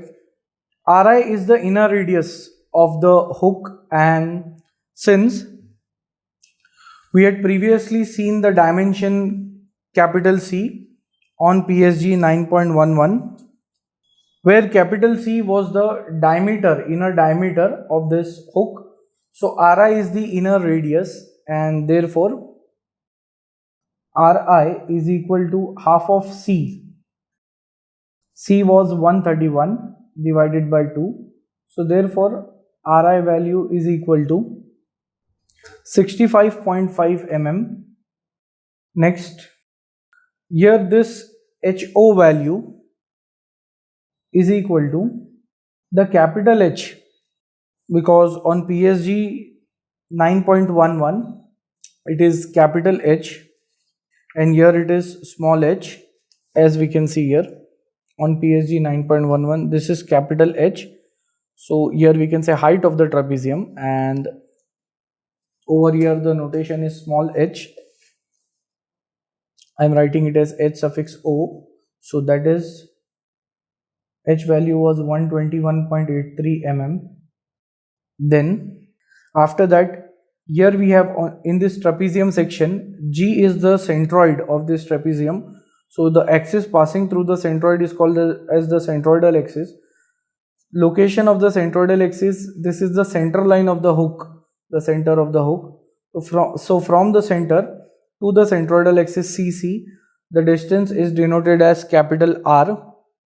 And next, from the center of the hook to the neutral axis, the distance is R suffix N. Then R suffix I is the inner radius as explained of the hook, and R suffix O would be the outer radius of the hook.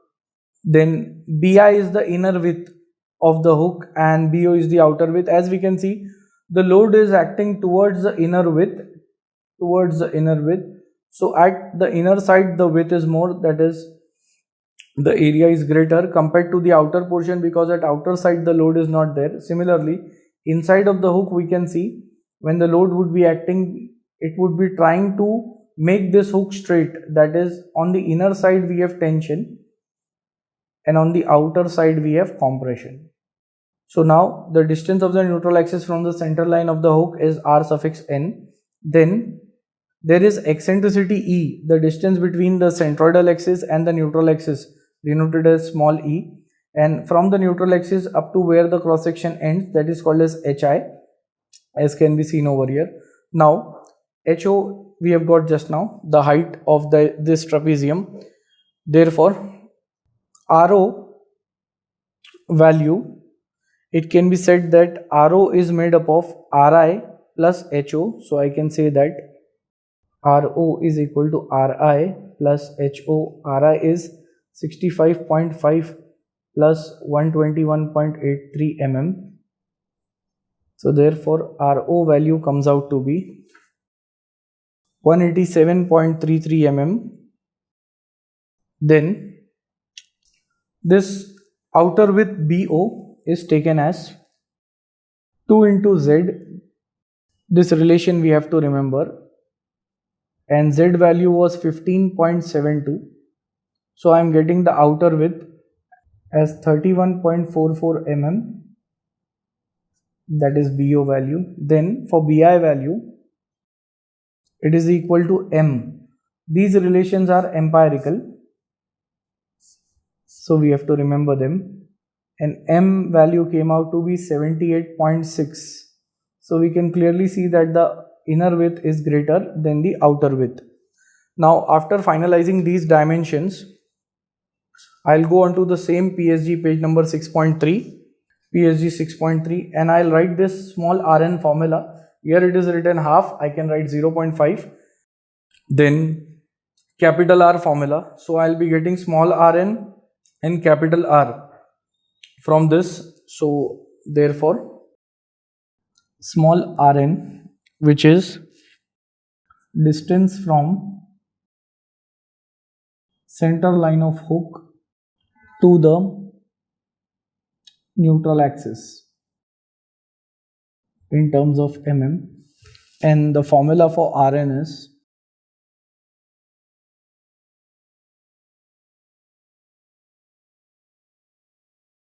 so once we put all the values, that is Bi, Bo, H and the remaining values, I am getting the value of Rn, R suffix n. I am writing the answer directly. It comes out to be 108.01 mm, and similarly capital R is Ri plus H by 3 Bi plus 2 twice of Bo upon Bi plus Bo, since we know all the values over here. So therefore capital R comes out to be 117.71 mm. So from capital R and Rn, I can say that from capital R, if I subtract Rn, I am going to get the value of this eccentricity E. So therefore eccentricity E is equal to capital R minus Rn.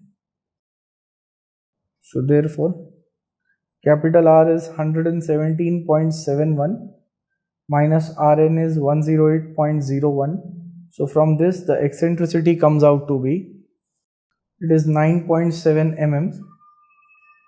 Then after this I'll get the cross section area, that is therefore the cross section area of trapezium hook, that area is given by small a is equal to half into the sum of parallel sides. The sum of parallel sides, that is, it is bi plus bo multiplied by the height, which is ho. bi is 78.6 plus bo 31.44 into ho 121.83.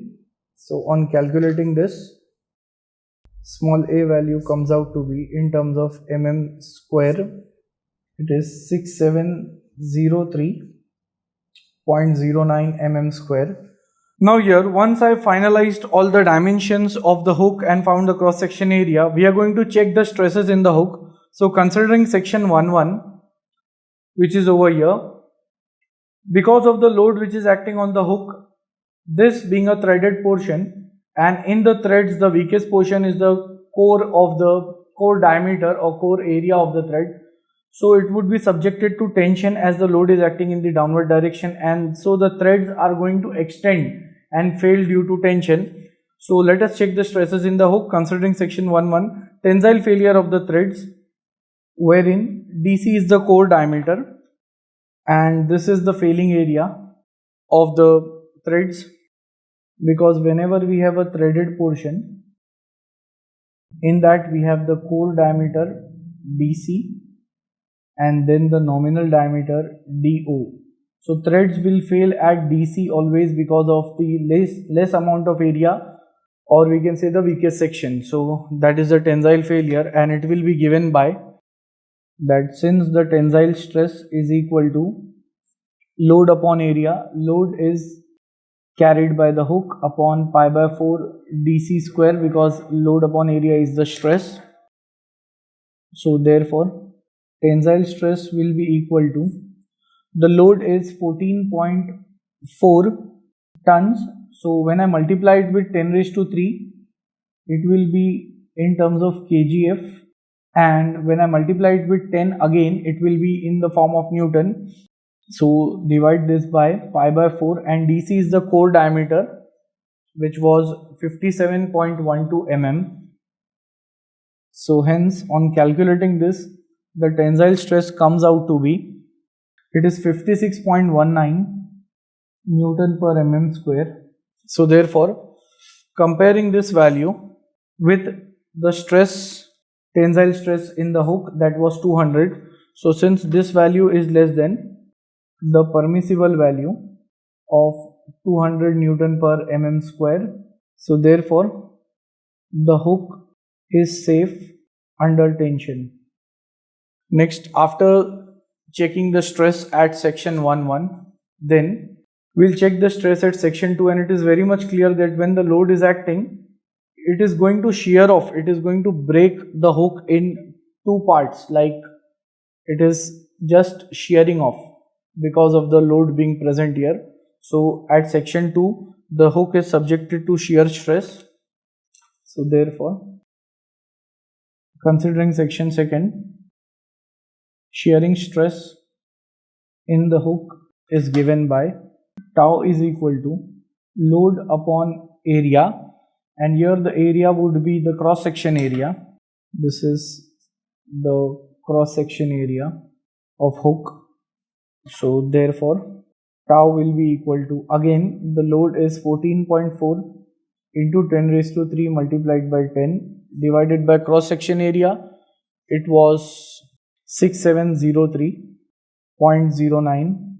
so therefore tau comes out to be 21.48 Newton per mm square, and again this value is also less than the tau permissible value. Tau permissible was 100 Newton per mm square.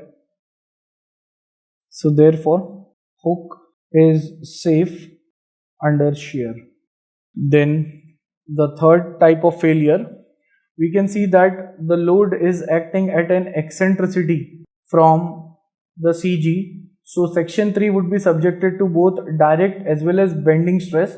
As mentioned, inner layers are subjected to tension, outer layers to compression because of the load. The load will try to make this hook straight, that is, it will try to pull the hook in the reverse direction. So here we have tension and the other side the compression. So next, then we go for the third section. It means up till now we can say that the hook is safe under tension, it is safe under shear. Now analyzing section 3.3. For that we can see that the load is acting away from the CG because here is the CG. So and the distance between the load and the CG is capital R. So it means at first when we analyze section 3, due to the load WH, this hook is going to break into two halves. So that effect is called as direct stress, and due to the eccentricity, that is capital R, there will be bending moment produced. As we can see here, W into R will be the bending moment which is produced over this cross section. So I can easily say that at section 3 there will be direct stress as well as bending stress. So subjected to both direct and bending stresses. Direct stress sigma suffix d is given by load upon area, load 14.4 into 10 raised to 3, that is kgf into 10 Newton upon the cross sectional area. So we get the direct stress. Now bending stress is given by the formula m suffix b into hi upon ae ri, and this bending stress formula is there on PSG 6.2 for inside fiber. So here we have on PSG 6.2, at the top we have curved beams. For that we have to look for inside fiber, and the formula is, as we can see here, for inside fiber the formula is sigma b max. It is this formula, sigma b suffix max is equal to mb into hi upon aeri. So here is the formula of sigma b max, and from this mb is wh into r. As we see, it is load into the eccentricity. W suffix h, again it would be put in terms of Newton, and capital R value, it came out to be, it was 117.71 mm. So this was the value of capital R, and on calculating this I am getting m suffix b as 16.95 10 raised to 6 Newton mm. So putting the value over here, then h suffix I is equal to Rn minus Ri. Here we have h suffix I, this much distance is Rn. From that, when I subtract Ri, I am going to get Hi.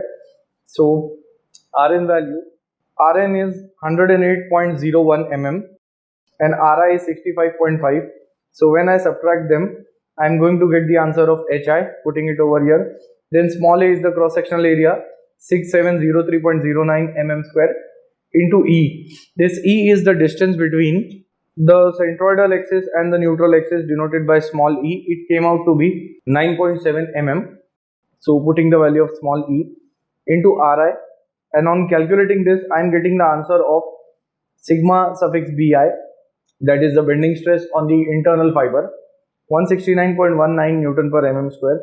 Next, once we know the direct stress and the bending stress, we can put the values and calculate the answer for the resultant stress, and the answer comes out to be, it is 170.55 Newton per mm square. And again we can say this value should be compared with sigma t permissible, which is 200 Newton per mm square. So now we can say that even section 3.3 of the hook is safe under direct as well as bending stresses. So the hook which we have designed, it is safe. Now after the design of the hook, the next component is, so the next part is the design of the cross piece and the selection of thrust bearing. So when we look at the diagram, cross piece is this machine element which is located over here, and just above the cross piece we have the thrust bearing. The thrust bearing is providing support to this crane hook, as we can see here. So at first I'll be designing the thrust bearing, that is we should know which kind of bearing we have to select, and here this is the thrust bearing. At the same time, when we are looking at this hook, then the shank of the hook which passes through this bearing would be the dimension with the help of which the bearing would be decided. And at the same time, I can give an example, like for example the axle shaft. The axle shaft was fixed, whereas the rope sheave was rotating around it, but here there is no rotation, so this point you have to remember. And now for the design of the thrust bearing, taking the shank diameter of the hook as the reference, so for the selection of thrust bearing, the reference would be this G minimum value of 70 mm, which was the shank diameter for the hook, and it is seen on PSG page 9.11. We had already seen that dimension. So here on PSG 9.11, G minimum value was 70, and we can see here this portion of the hook will go inside the thrust bearing. So based upon that, the design would be there. So selection of thrust bearing. So therefore, from PSG 4.28, selecting 513 series. I'll explain how this series comes. Bearing corresponding to a shank diameter of 70 mm, as I have explained it. So here when we see on PSG 4.28, at the top it is written single thrust ball bearing series 513, from which we have to select. Now go for this small d value, because that is the inner diameter of the bearing and that corresponds to the shank diameter of the hook, and the value should be 70 mm. So the value here is 70 mm, we can see, and the series is 513, that is the bearing number 513 and then 14. So we are selecting this bearing, therefore selecting 51314 bearing number. Now here I'll write an important hint over here, that since the shaft is static, therefore no need to calculate the dynamic capacity, then millions of revolutions and equivalent load. So there is no need of these calculations which were previously done for the axle shaft. The simple reason being that, as explained, that this shaft which goes inside the thrust bearing is stationary, means the shaft is not rotating, so it is not subjected to dynamic load, but it is subjected to the static load. So therefore I'll take the static load for this bearing number from PSG 4.28. So therefore static load, denoted as C suffix 0, will be equal to, so on same PSG 4.28, corresponding to the bearing number 14 which I had selected, we have to go for the static load. At the top it is written basic capacity in terms of kgf, static is C suffix 0, value is 27,700. If it would have been dynamic load, then the value would have been different. So here I am writing the static value 27,700 kgf. When it is converted into Newton, or I can say into tons, divide this by 1000, so that becomes 27.7 tons, and therefore we can easily compare that this CO value is greater than the load W suffix H. W suffix H was 14.4 tons. So now it means the bearing can take more amount of load compared to the value of load which is required. So therefore the bearing is safe. And now I'll take the dimensions of the bearing also. So from PSG 4.28 and PSG 4.27, just a page before 4.27, here is the diagram of that single thrust ball bearing. As we can see here, capital D is the outer diameter of the bearing, small d is the inner diameter corresponding to the shank of the hook. Then we have a diameter D2 as well by taking some clearance, and H is the height of this bearing. So I'll draw this simple diagram and write the proportions. Those proportions are to be taken from the bearing number. Here we have small d, capital D, we have D2 value, and we have H value. So I'll just draw a simple diagram of the bearing showing these dimensions.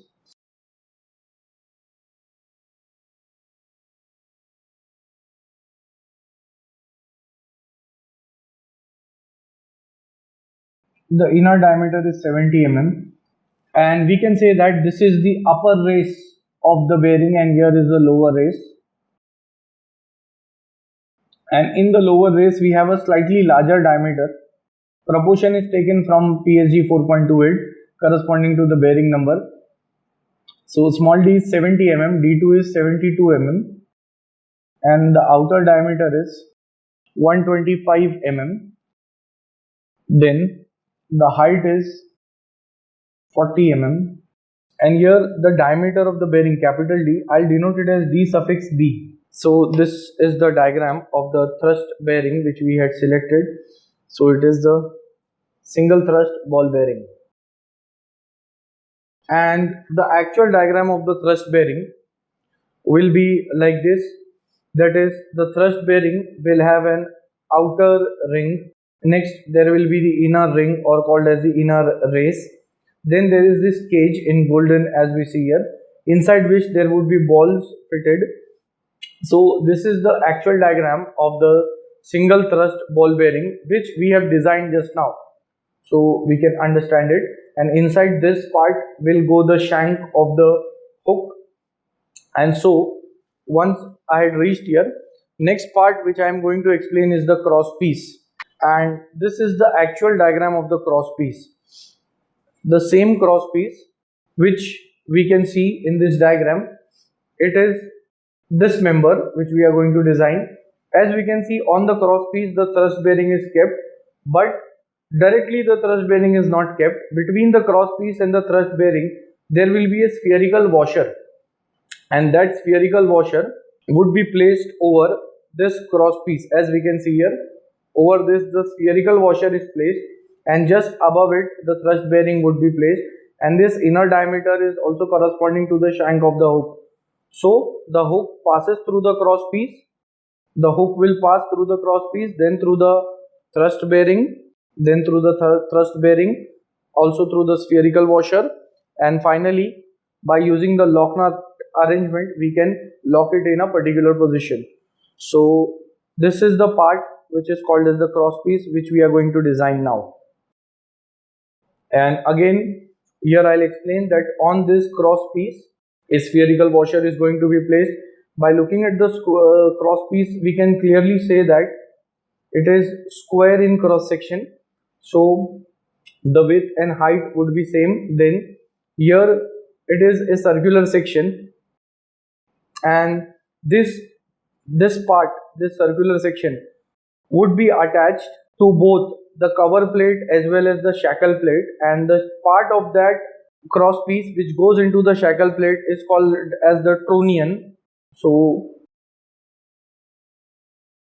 now here I'll explain that the portion which is there in red, which I am shading it over here, the thickness of this portion denoted as S1,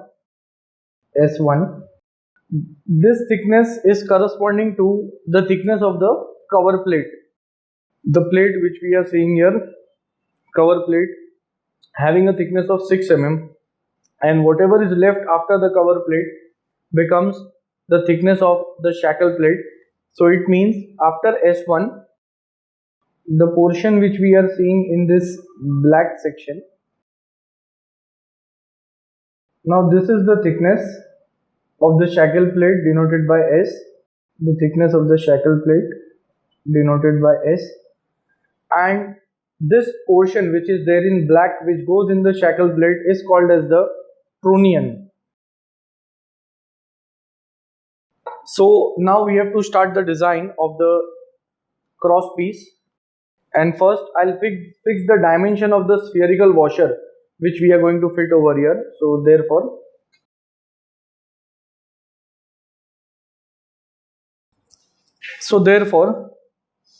the diameter of the spherical washer which would be placed in the cross piece denoted as capital D1 is equal to the diameter of the bearing which is corresponding to the outer diameter plus 5 mm clearance. So therefore it comes out to be 130 mm. So this will be the diameter of the spherical washer which is kept in the cross piece. Now into the cross piece design, here I have drawn the diagram showing the various forces which are acting on the cross piece. At first, here is the front view of the cross piece and this is the top view. When we look at the diagram, we can say that the cross piece is a square section having width capital B and we can say the depth is W. So assuming the shape of the cross piece is square, B is equal to W and it is taken as 226 mm, and that is nothing but the distance between the cover plate. So once we know B value, then whatever the forces are acting on the cross piece, first I'll explain them in a step-by-step manner. At first, what happens is, here at the center there will be the hook over which the load W suffix H is attached, and that load gets distributed equally. It means half of that, that is WH by 2 is distributed along this center line, which is center line XX. So here, and this diameter at the top in the cross piece is D1, where D1 was the diameter of the spherical washer which would be placed in the cross piece. So it means the groove which is there in this cross piece is corresponding to diameter D1 over which the spherical washer will fit.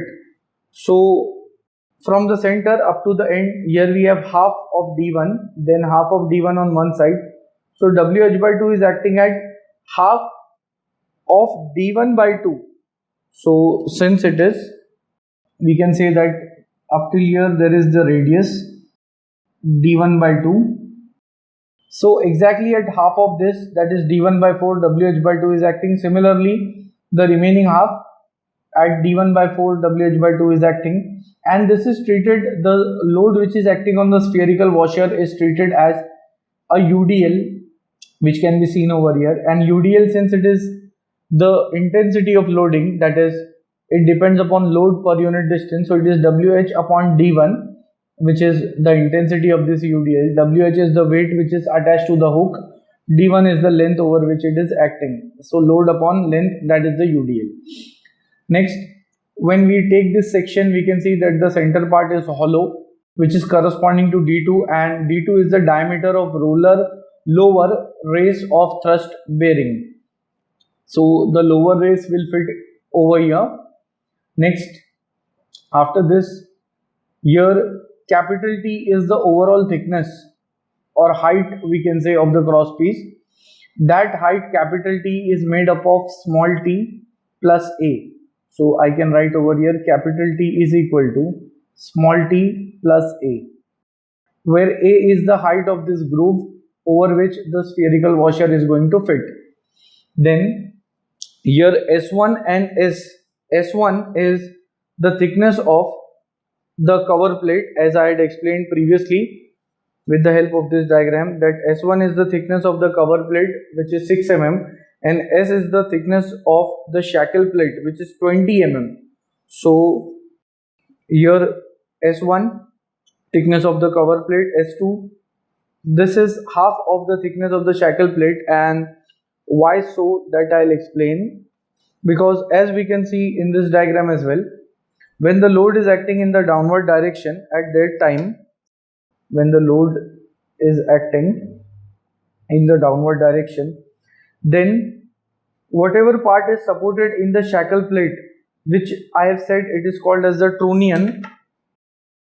So these trunnions, over which these trunnions are going to resist this load. It means if the load is acting in the downward direction, reactions are offered by the trunnion at exactly half of the thickness of the shackle plate. So these are the reactions offered, and they are half of the load, because at center we know WH by 2 would be acting, WH exactly would be acting. Now this WH gets divided on both the sides, so we have WH by 2 on one side, W suffix H by 2 on the other side. So it means when the load is acting at the hook, that same load will pass through the spherical washer as well as the cross piece, and that load is resisted by Trunnion, which is there inside the shackle plate. So the load gets divided equally, and we can say that it can be treated as a simply supported beam with point load at the center and offering the support reactions. So WH by 2 is acting at S by 2, which is half of the thickness of the shackle plate, and S1 is the thickness of the cover plate. B by 2 is from the center up to this end.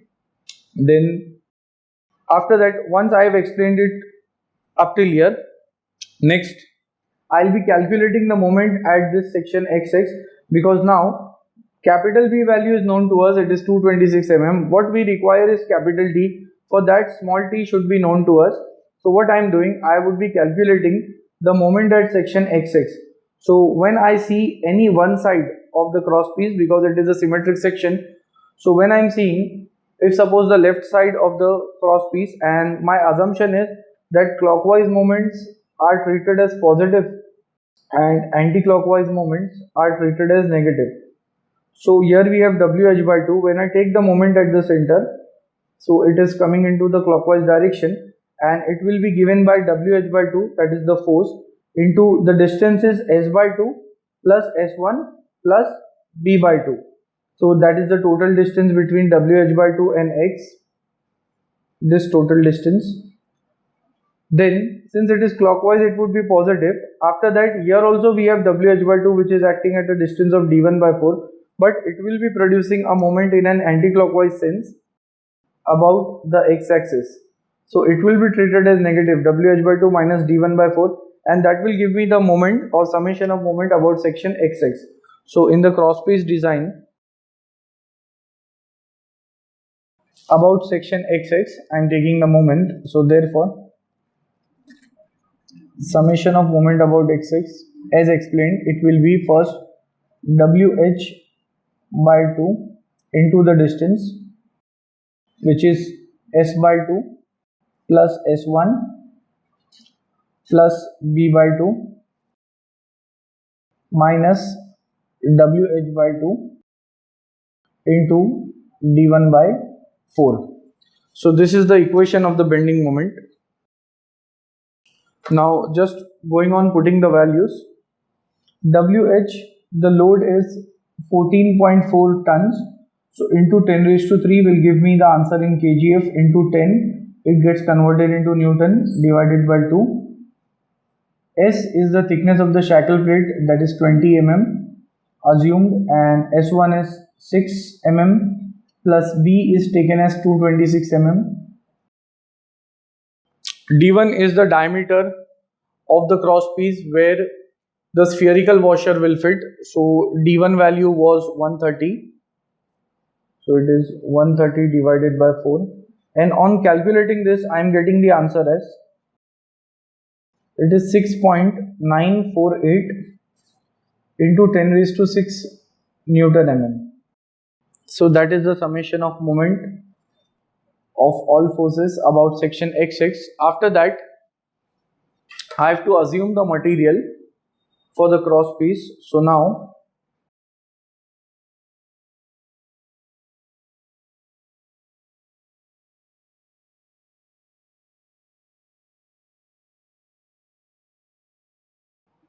we are assuming the same material for the cross piece as the rope sheath, and for the rope sheath the material which we had assumed, or we can say the rope sheath axle to be more precise, we are assuming the same material as the rope sheath axle, that was C45. So therefore for C45 we know that it is from PSG 1.9. So you all can refer it. C45, I had also explained it at the time of designing the axle shaft. So sigma T is 120 Newton per mm square, and remember this 120, it comes after dividing by factor of safety. So that will be the same value of the bending stress as well, because whatever is the tensile stress value, same will be the bending stress value. Then, and from PSG you all can refer for axle shaft. The sigma YT value is 360 Newton per mm square, and the FOS value I had assumed it as 3. So same conditions I am using for the cross piece as well. Now once we know sigma T and the summation of bending moment, next is now I will be calculating the section modulus for the cross piece. Now from the diagram of the cross piece, it is very much clear that it can be treated as a simply supported beam, and when the load is acting, this trunnion, or we can say this cross piece, will bend in the horizontal plane. So the neutral axis is horizontal. So what I'll be doing here is I'll be calculating the section modulus of this cross piece, but not of entire height. I'll be considering only up till where this small t ends for simplicity. So this section of cross piece is having a width of capital B, and the height which I am taking, that will be small t. So from this outer portion or outer rectangle of capital B by small t, I am going to subtract this inner rectangle which is having width d2 and the height is small t. So in this way I am going to get the answer of section modulus, and once small t is calculated, I'll go for capital T as well. So neglect small a first for simplicity and go for the section modulus. So I'll say that since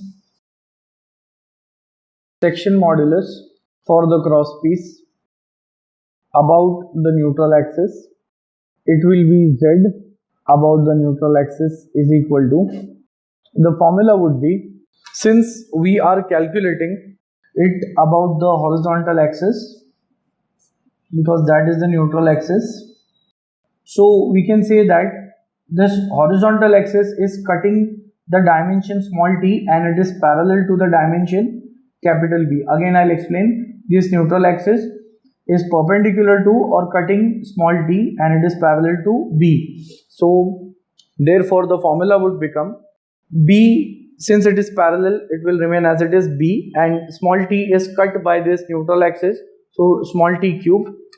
So first I am writing this as it is I about the neutral axis divided by y, because that is the formula of section modulus. Now first I is about the neutral axis, so I have explained it is bt cube by 12 minus neutral axis. See that it is parallel to B and it is cutting small t, so small t cube, bt cube by 12 minus, then d2, neutral axis is parallel to d2, so minus d2, and again the height of this portion is small t, so neutral axis is cutting small t, so we have t cube divided by 12. So this is the I value about neutral axis divided by, see why. For this I am showing the shortcut. Whatever is the cubic term, here t is having cube, so y is exactly half of that, that is t by 2. And this can also be explained over here, that here we have the neutral axis, so y is the distance from the neutral axis to the topmost fiber or up to the bottommost fiber. In both the cases y would be equal to t by 2. So therefore I am putting the values in a step-by-step manner. Capital B is 226. T is what we have to calculate here.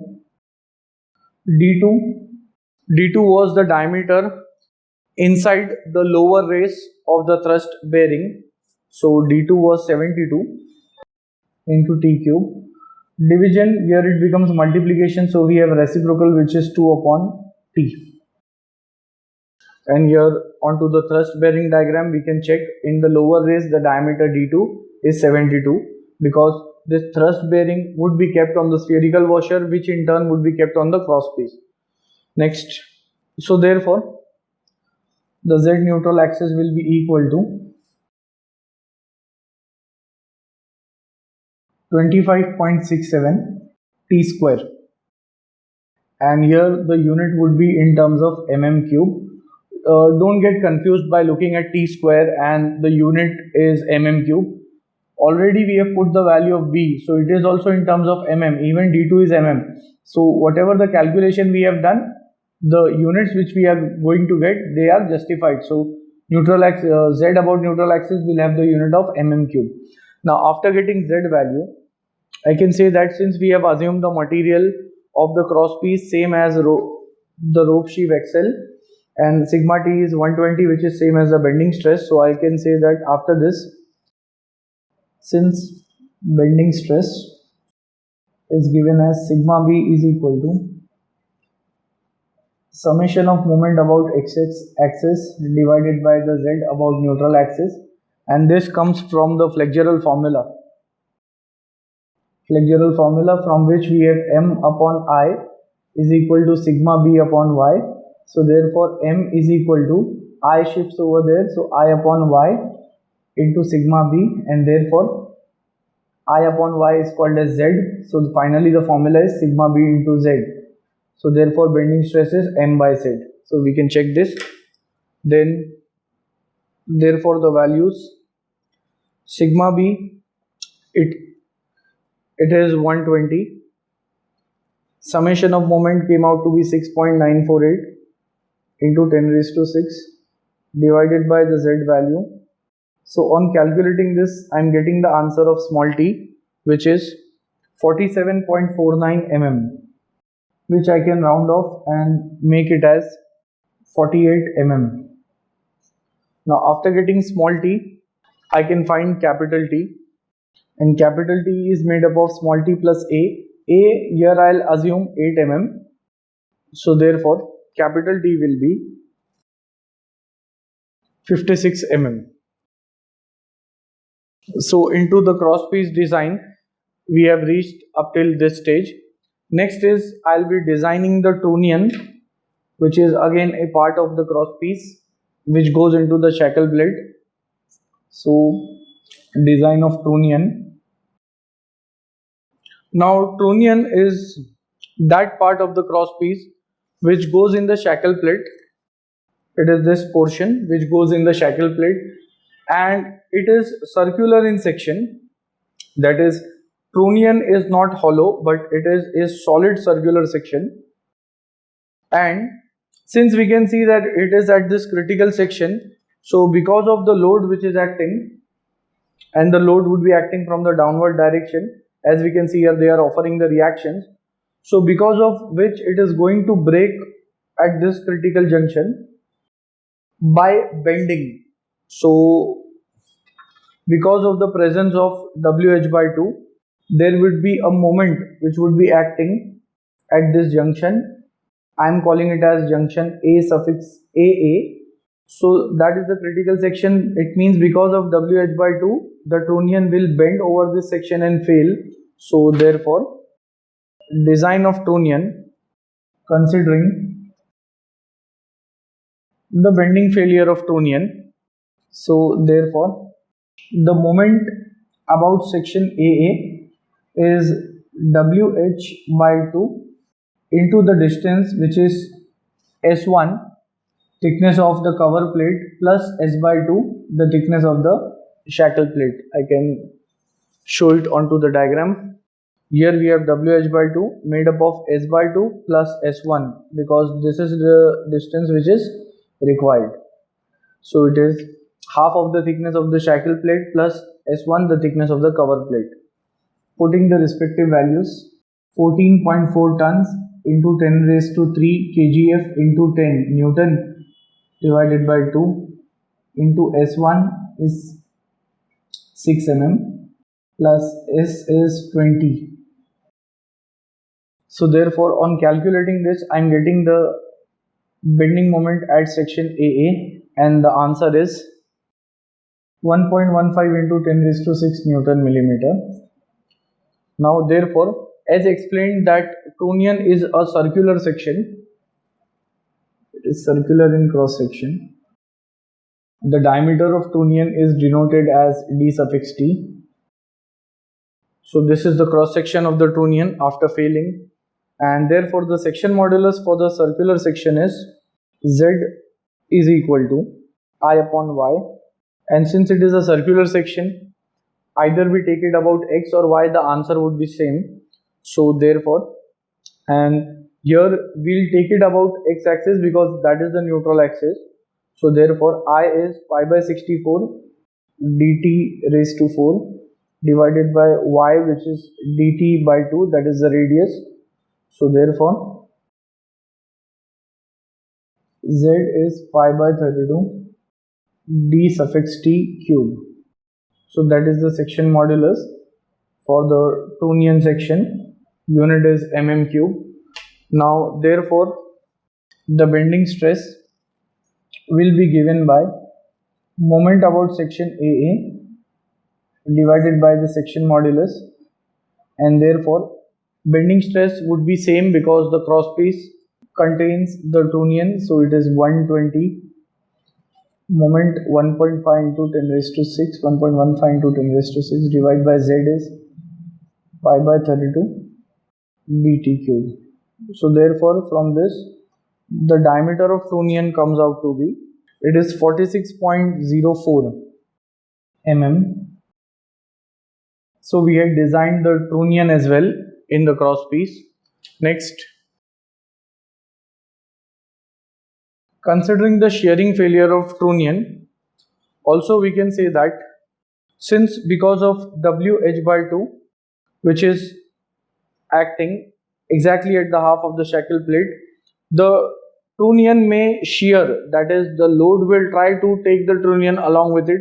So here there would be sliding at section AA. Previously we had taken bending into consideration. Now because of WH by 2, the Trunnion will slide and then it will break. So that is called a shear failure. So considering the shearing failure of the Trunnion, shear stress is given by tau is equal to load upon area. Load is WH by 2. Area will be the cross section area of the Trunnion, that is pi by 4 into dt square, and it is a case of single shear. And tau value, remember that sigma b is 120. So according to the maximum shear stress theory, tau is taken exactly half of the bending or the tensile stress. So tau will become 60. And here instead of putting the tau value, either we can check the tau value or we can find the diameter of Trunnion by the different conditions. So from the first condition I can say diameter of Trunnion is 46.04. Now in this case I'll take the next condition and see the diameter of Trunnion. We can check the stresses as well, that is also correct. So pi by 4 dt square WH by 2. So from this the diameter of Trunnion comes out to be, it is 39.09 mm. So I am getting two different diameters from two different conditions. Now I'll use the third kind of failure, that is considering the bearing failure. So there will be bearing failure because the Trunnion will be held rigidly, that is this black portion goes into the shackle plate. So shackle plate and Trunnion, at the same time when the load is acting, there will be bearing which is called as the local compression in this region, because of which there will be wear and tear. And for the bearing, the area which we take, that is not the complete cross section but the projected area. So therefore that projected area will be, so this is S, the thickness or the distance of the Trunnion which goes into the shackle plate, and this is the diameter of the Trunnion, d suffix t. So that's the bearing area. So therefore now bearing stress sigma suffix br is taken as 0.6 times the tensile stress. So you all can remember this proportion. It is 0.6 into 120. So it is 72 Newton per mm square, and also the bearing stress is given by, it is load upon area. The load is WH by 2. Area is S into dt. Therefore bearing stress is 72.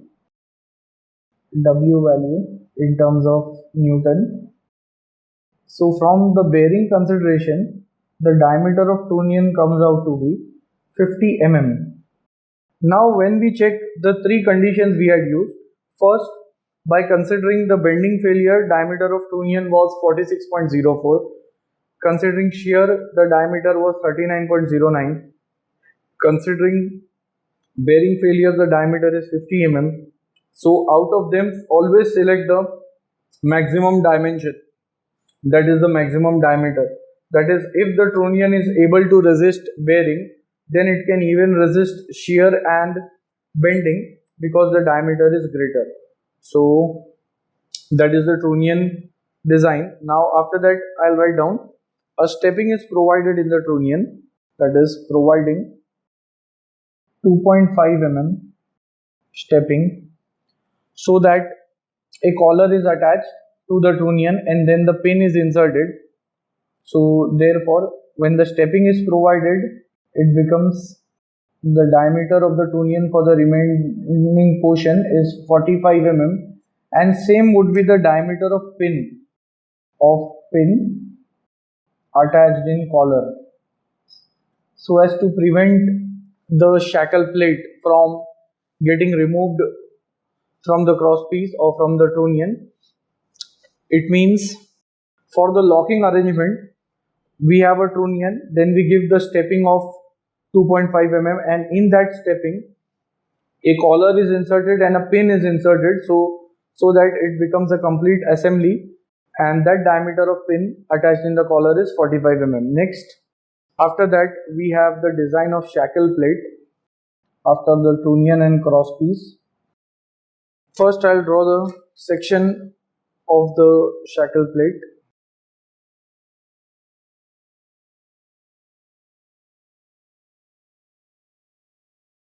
So this is the width of the shackle plate denoted by W suffix S.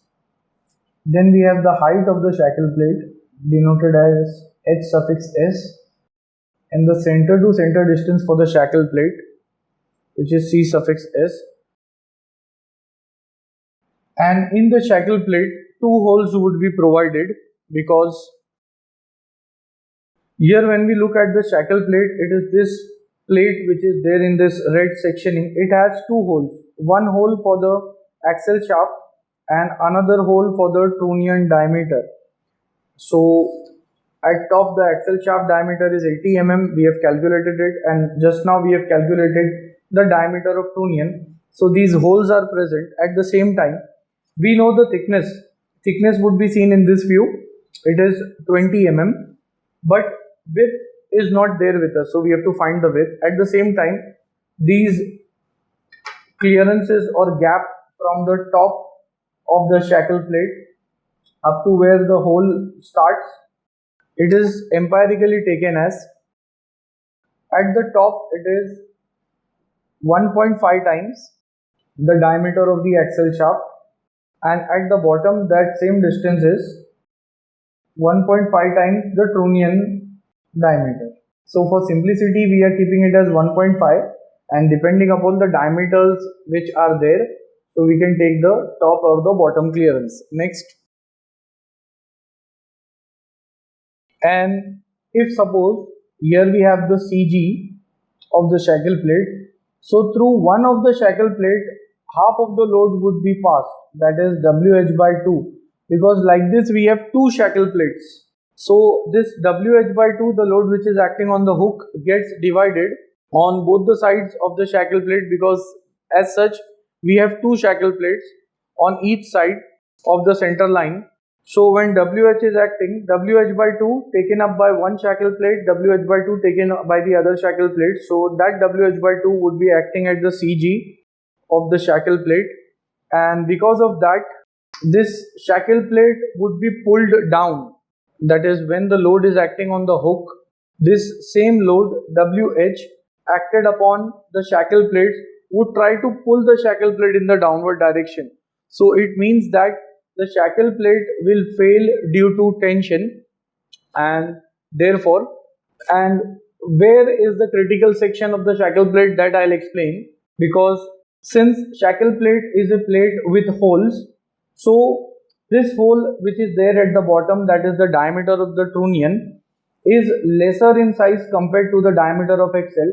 So where more material is removed, then the stress would be concentrated in that part. It means here the area would be minimum, and compared to the trunnion, here the diameter is lesser, so less material is removed. Hence we can say that the critical section where the shackle plate will fail due to tension is this. I'll call this section as section MM. We can give it any other notation as well. So therefore the area resisting tension for the shackle plate will be,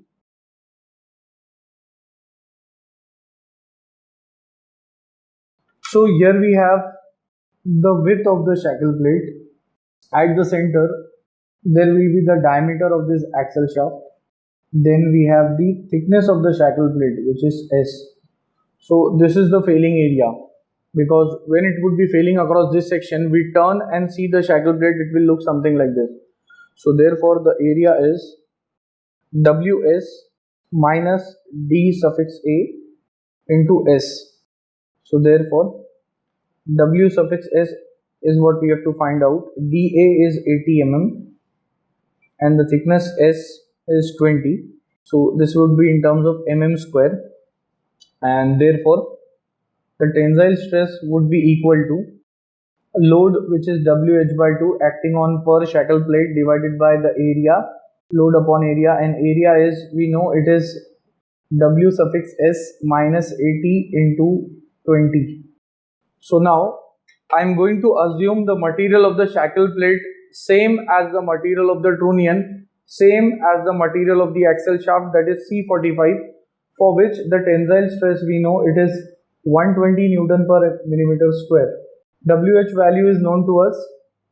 It is 14.4 into 10 raised to 3 into 10 Newton. So once we know all the values, we can get the answer of the width of the shackle plate, and it comes out to be 110 mm. So we have found out the width of the shackle plate. Next, after the shackle plate has been designed, that is the width has been calculated, now I'll find the center to center distance. So therefore, the center to center distance is given by C suffix S is equal to, I'll explain this formula.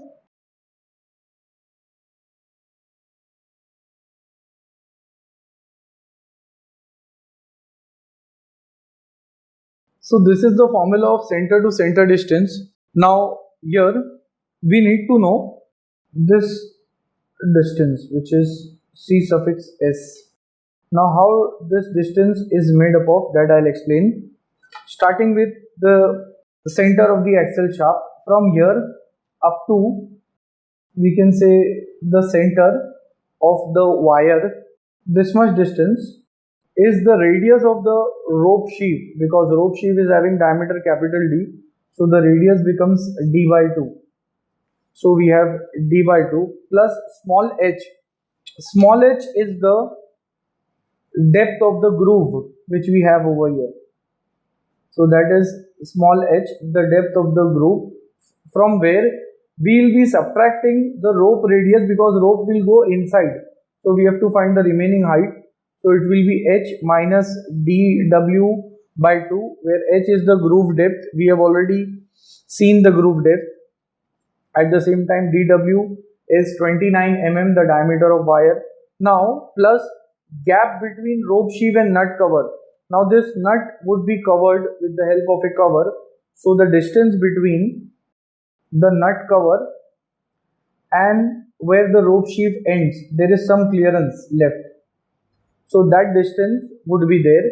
Next, there would be nut cover thickness, the thickness of the nut cover, which is covering the nut. So thickness of that portion, plus gap between the nut and the nut cover. There will be clearance between nut and nut cover. And at last, the nut thickness, and this is the height of the nut. And then the thickness of, we can say, capital H, which is the thickness of the bearing or the thrust bearing. So just putting the values one by one. Capital D, it was the diameter of rope sheath 667 mm, plus small h is the groove depth. That groove depth we have seen while designing the rope sheath. The groove depth was 55 mm and we can check it from PSG 9.10. So you all can refer PSG 9.10 for the groove depth. Already we have seen this, and h value was 55 mm minus the radius of the wire rope. Diameter is 29, so half of that. Now gap between the rope sheath and the nut cover, it is taken as 10 mm assumption, plus the nut cover thickness, it is taken as 5 mm. The gap between the nut and the nut cover, it is also taken as 10 mm, plus the nut thickness. Nut thickness is taken as 0.8 times the nominal diameter, and we know the nominal diameter was 68 for the threaded portion of the hook. So therefore nut thickness would be 0.8 into 68 mm, plus capital H, which is the height of the thrust bearing kept on the cross piece, and that height, the dimension was 40 mm. So from this the center to center distance comes out to be, and also here one addition I am making in this formula, plus h we have to also add.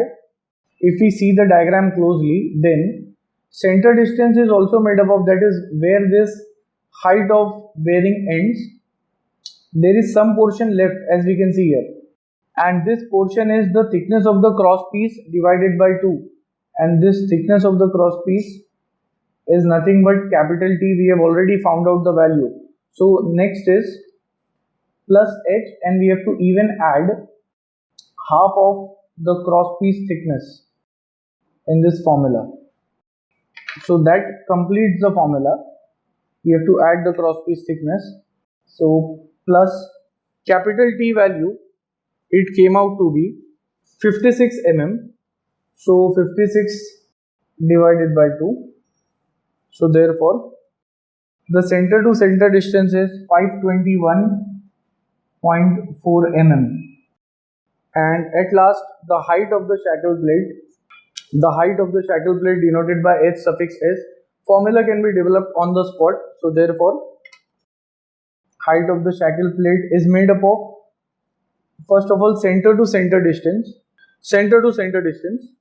plus the radius of the axle shaft or the whole of the axle shaft. So it is CS plus half of DA, plus at the bottom we have the radius of the trunnion shaft or the hole provided for the trunnion.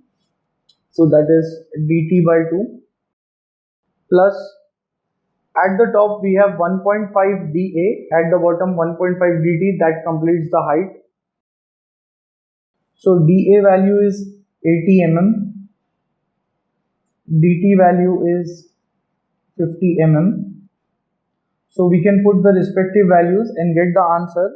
So therefore the total height of the shackle plate comes out to be h suffix s is equal to 781.4 mm. So we have reached a stage where we have designed the trunnion, the cross piece, and even the shackle plate.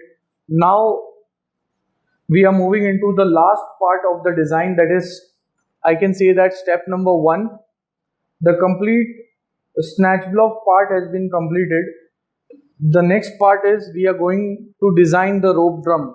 I'll just give a quick idea, that is what we are designing now. Now up to this stage we had designed the rope and the complete snatch block consisting of the axle shaft, the rope sheath, hook, the bearing of the hook, then the trunnion as well as the shackle plate and even the cover plate.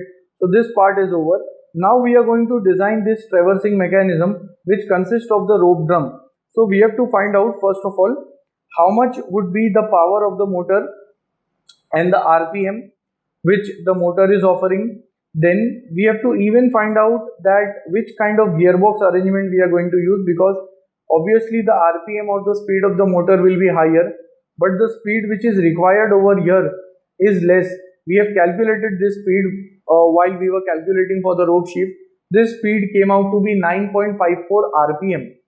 So same would be the RPM of the drum, because this rope will go into a drum. The arrangement is somewhat like this, that these ropes are passing through the drum in this fashion. That is, there are two sets of ropes which are passing on this rope drum. So we need to know the dimensions of the rope drum, and as I had explained, we have to find the kind of gearbox, the kind of power which we are going to transmit.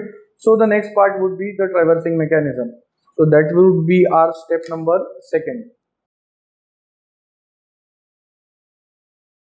So we'll be designing the traversing mechanism, and in that the first step is the design of rope drum. So for the design of rope drum, we have to refer PSG 9.2. So on PSG 9.2, here is the cross section of the rope drum. We can see that grooves are provided on the rope drum over which the ropes would be wound, and at the same time we can see that this section is hollow, having inner diameter di. W is the wall thickness of the rope drum. S is the pitch distance of the rope. L is the length of the rope drum. D is the diameter, which is called as the drum diameter. DF is the flange diameter, because the shaft of the rope drum would be connected to the gearbox shaft. That is, the output of the gearbox would be connected to this shaft of the drum. So we have the flange diameter as well, because the flange of the gearbox shaft would be connected to the flange of the drum shaft, we can say the complete drum. So we have DF, the diameter of flange as well. And now here I am going to take the diameter of rope sheath same as the diameter of rope drum. The reason being, there will be no speed reduction or increase in speed between the rope drum and the rope sheath. The reason being, at whatever speed the rope drum is rotated, at the same speed the rope sheath will rotate. Like for example, in this case, we know that the RPM of the rope sheath is 9.54 RPM. That is the speed of the rope sheath. So similarly, that will also be the speed of this rope drum. So when the speed is same, the diameter will also remain same. So hence we are getting the same diameter, which is 667 mm. In terms of centimeter, 66.7. Capital N is the speed in RPM, revolutions per minute, of rope sheath, is equal to the speed in RPM of rope drum. So therefore capital N is equal to 9.54 RPM. After this, I'll find the groove proportions for the drum, and for the groove proportions we have to refer PSG 9.9.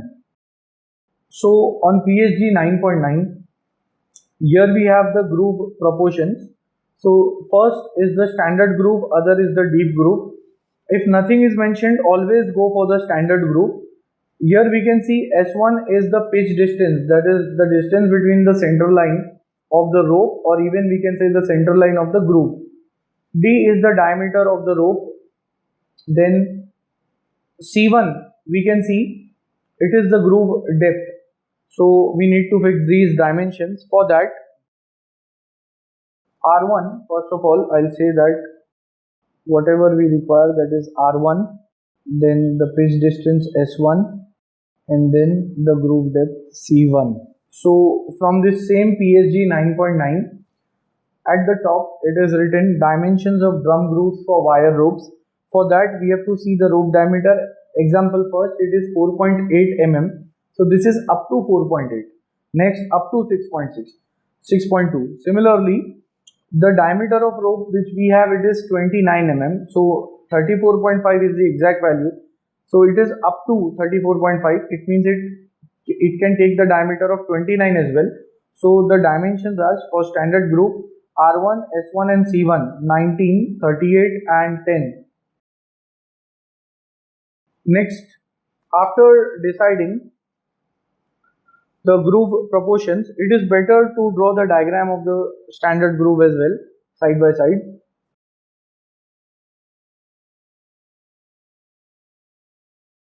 So this is S1, the pitch distance, the groove depth C1 and the radius of the rope, which is R1. This is the rope cross section and here is the standard groove. So it is always better to draw this diagram along with the proportions. Now after that I'll again refer PSG 9.2 for the remaining dimensions. So therefore, from PSG 9.2, here I'll find W. Small w is called as the wall thickness, that is the thickness of the rope drum, and for that also we can refer PSG 9.3. Here is the formula. Wall thickness W is equal to 0.02 capital D, where capital D is the diameter of the rope drum, plus it is 0.6 to 1 centimeter. We have to add in that, so better take the average. So therefore the formula becomes plus the average value of 0.6 and 1, that is 0.8 centimeter. This formula would be there on PSG 9.3. So therefore putting the respective value of capital D in centimeter, it is 66.7. So therefore the value of W comes out to be 2.134 centimeter. So that is the thickness of the rope drum. Next, again from PSG 9.3, D suffix F is the flange diameter. The diameter of flange we can see on PSG 9.2 as well.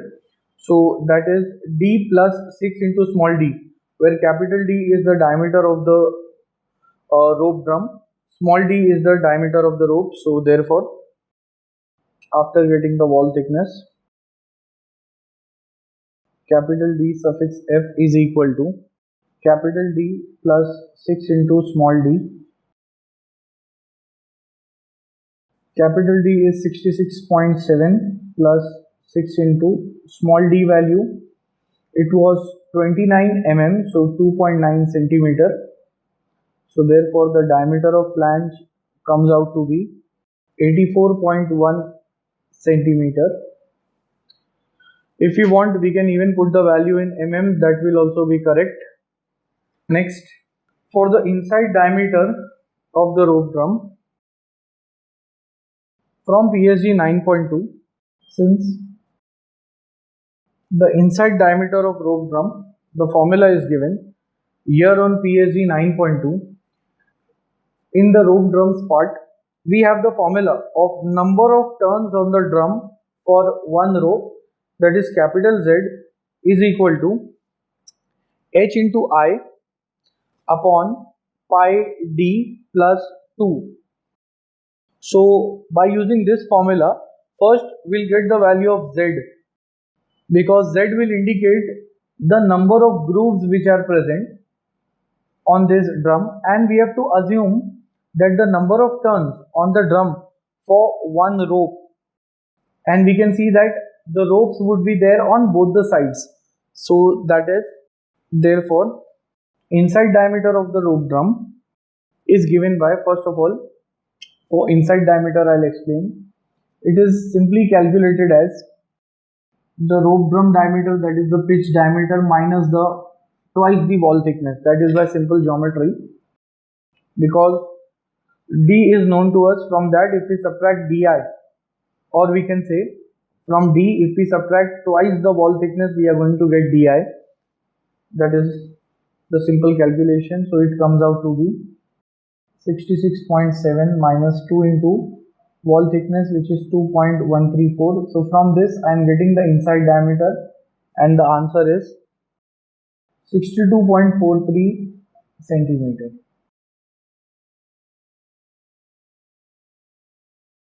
Then after getting the inside diameter, I need to know the number of turns.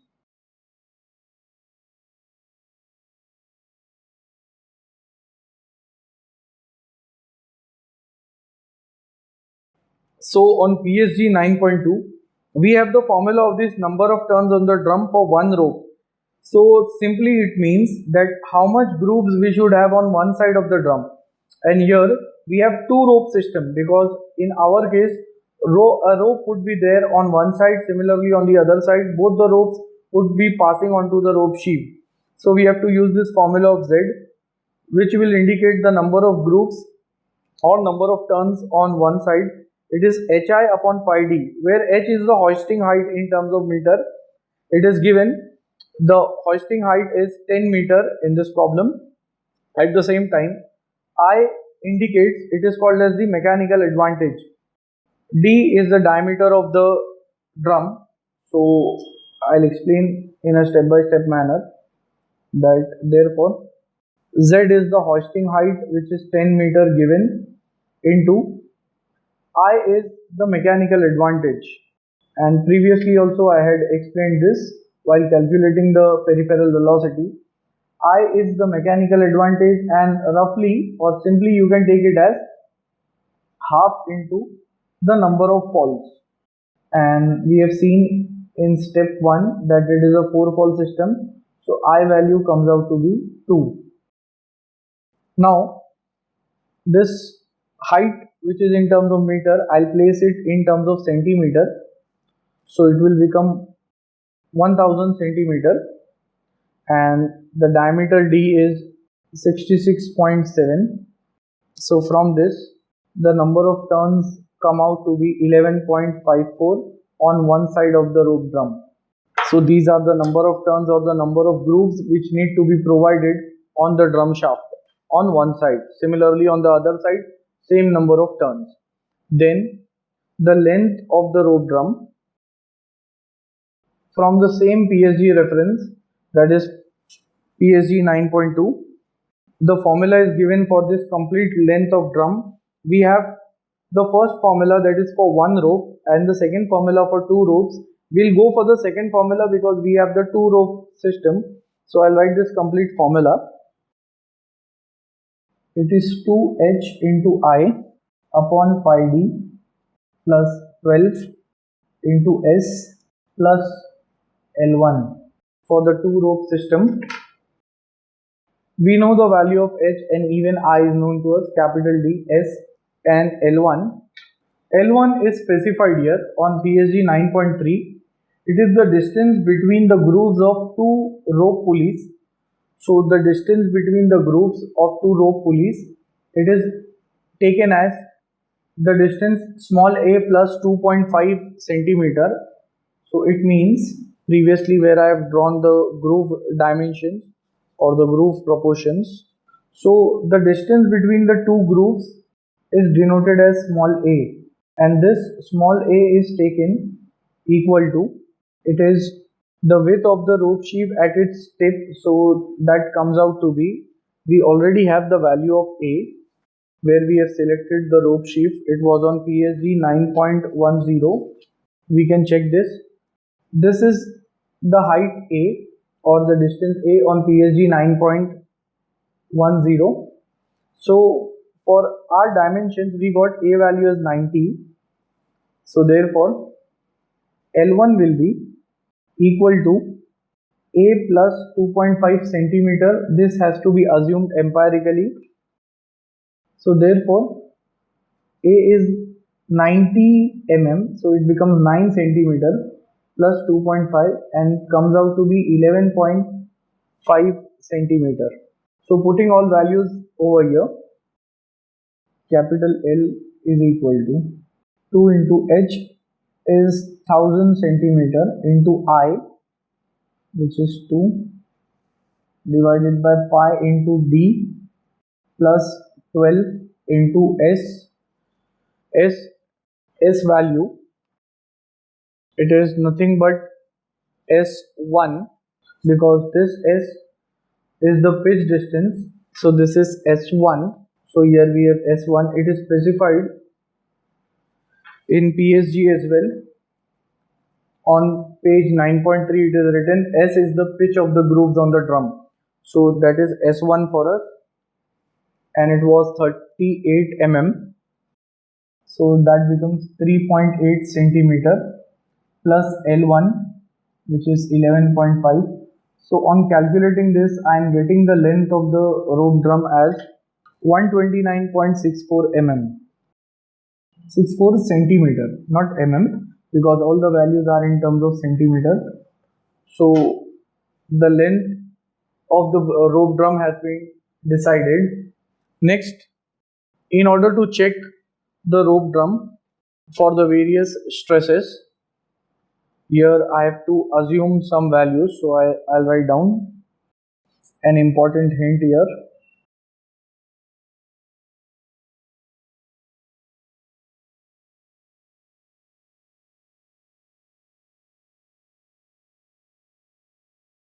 So when we are checking the rope drum, we have to assume that the rope drums are made up of grey cast iron, and that is as per the Indian standard, for which the tensile stress is taken as 230 kgf per centimeter square.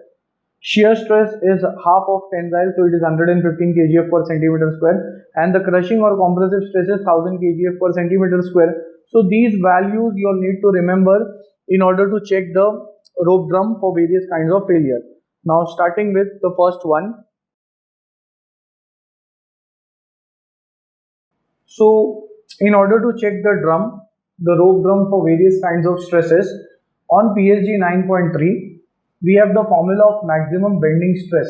As we can see here, sigma B is equal to 8 into Fr LD upon D raised to 4 minus Di raised to 4 into pi. So that is the formula to check the maximum bending stress for the rope drum. Sigma B is equal to, so that is the formula for checking the bending stress. In this formula, we have all the values, even Fr value. Now, radial load which would be acting on the rope drum, that radial load is taken as, we have previously seen this radial load while selecting the axle shaft bearing. So that radial load was twice of F. F is the load acting on a single fall. So for a two rope system, the radial load was 6630 kgf. So therefore this value of Fr, I am going to put it over here. So just putting all the values in a step by step manner. All the values are known to us. So on calculating this, I am getting the bending stress value as 31.74 kgf per centimeter square, and now this value is less than the permissible value, because whatever is there, the value for the tensile stress, same we have to take for the bending stress as well.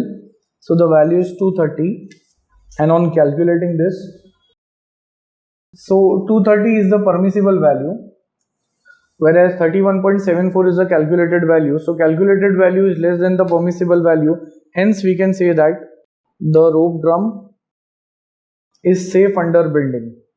Next, after bending failure, that is after checking the bending stresses, now I'll write an important note here, that suppose if it fails in bending, then here we can see the formula of sigma B. It is inversely proportional to Di, that is the inner diameter. So if it is failing in bending, sigma B is inversely proportional to Di.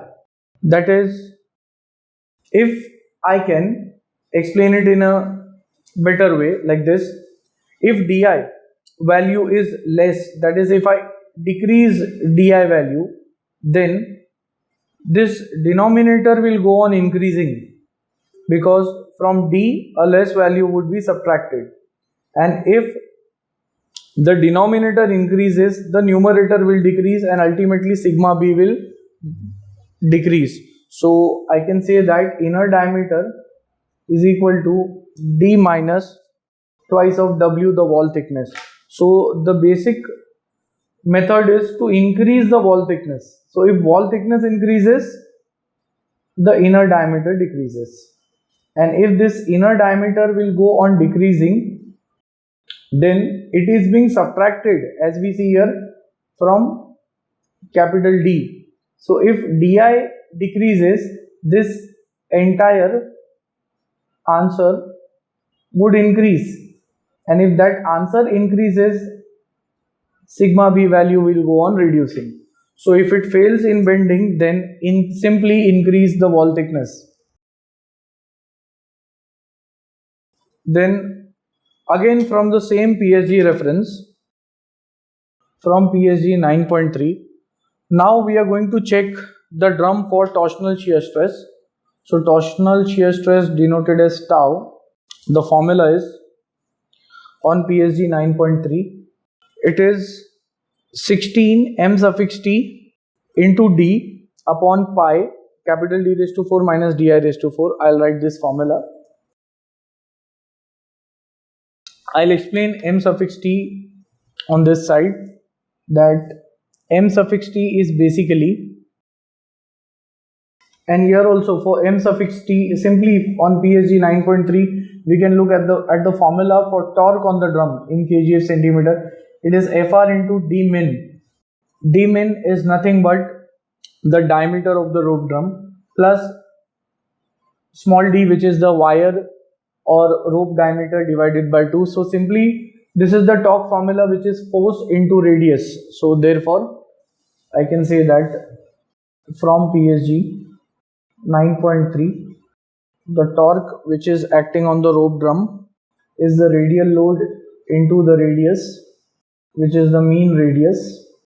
So putting the respective values, Fr 6630 into the diameter capital D 66.7, wire or rope diameter 2.9 divided by 2. So therefore m suffix t value, it comes out to be 230.72 into 10 raised to 3 Newton mm.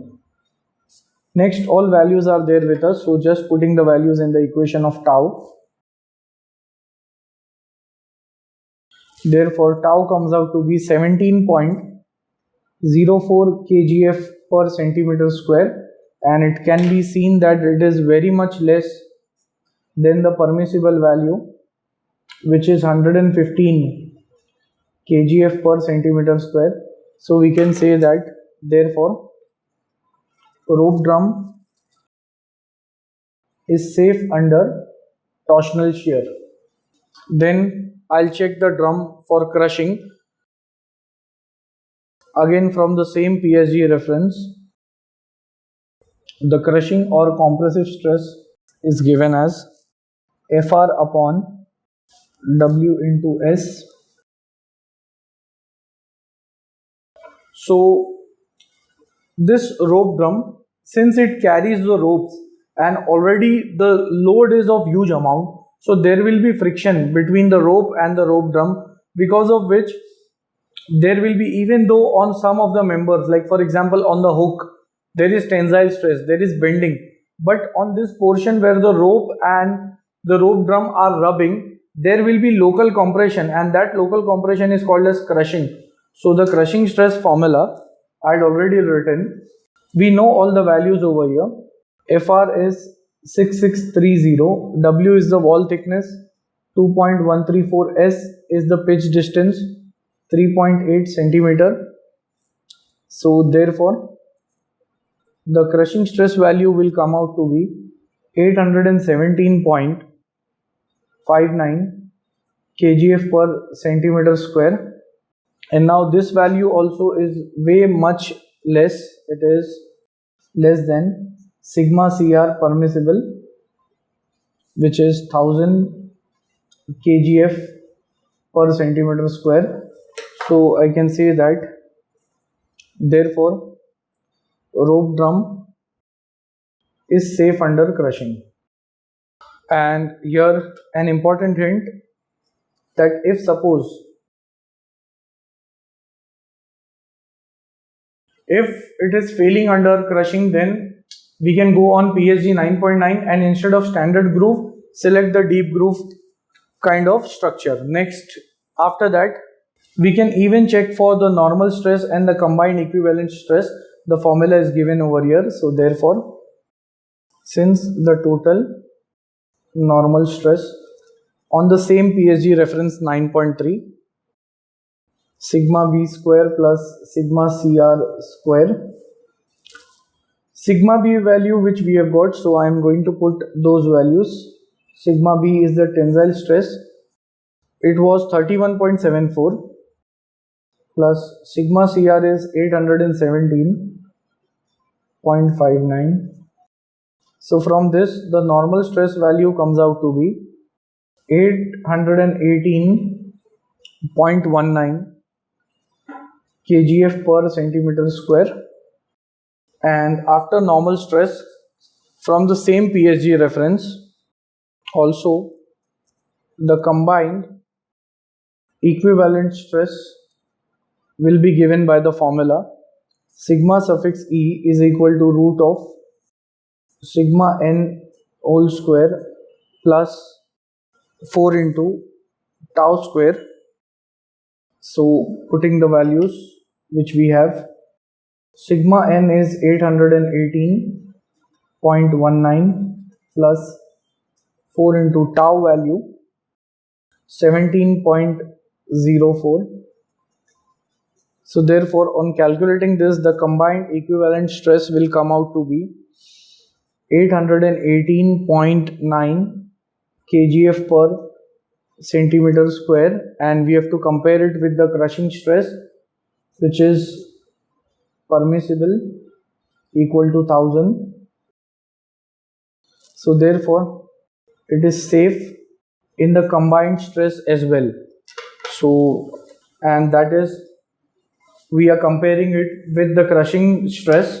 The reason being, according to the maximum, normal or principal stress theory. So here we have completely checked the drum.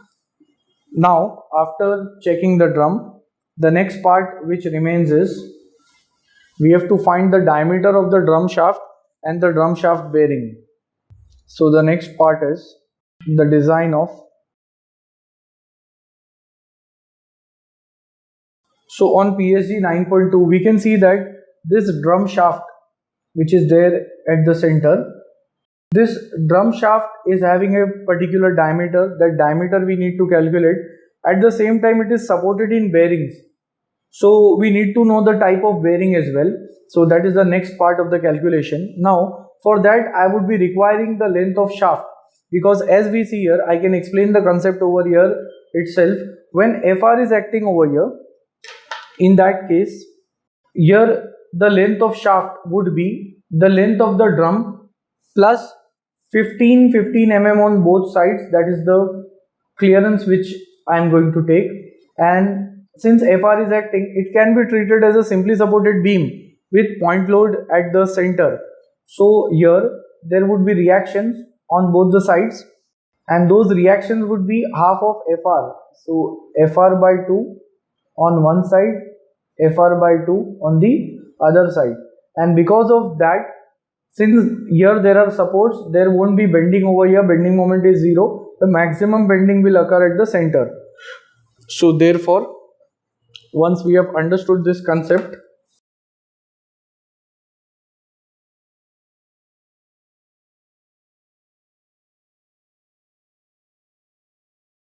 so the rope drum or the rope drum shaft is simply supported beam with point load at the center. FR is the load which is acting exactly at the center. It gets divided equally on both the reactions. So on both the supports, it is divided.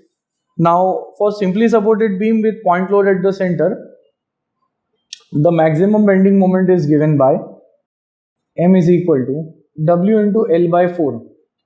L is the length of shaft. I'll describe here that since L will be the length of shaft denoted by small l in terms of centimeter. So therefore it is made up of capital L, which is the length of the rope drum, plus 15 we can say it will be 15 centimeter on both the sides. So 15 centimeter plus 15 centimeter clearance. Capital L value is known to us. It was 129.64. So on adding up these values, the length of shaft comes out to be 159.64 centimeter. So we can see that capital L is the length of the rope drum plus 15 centimeter on both sides. That is the length of the shaft. So hence putting all values over here. So therefore the maximum bending moment will come out to be 264.6 into 10⁻³ kgf centimeter. So that is the maximum bending moment. Also, previously we had seen that the drum shaft will also transmit, because since the drum is rotating and the drum is rotated by the drum shaft, so they are transferring the same torque. So it means that the shaft is rotating, that is, it is transferring the torque of m suffix t, the maximum torque. At the same time, it is subjected to bending. So this is a case of combined twisting and bending. So therefore,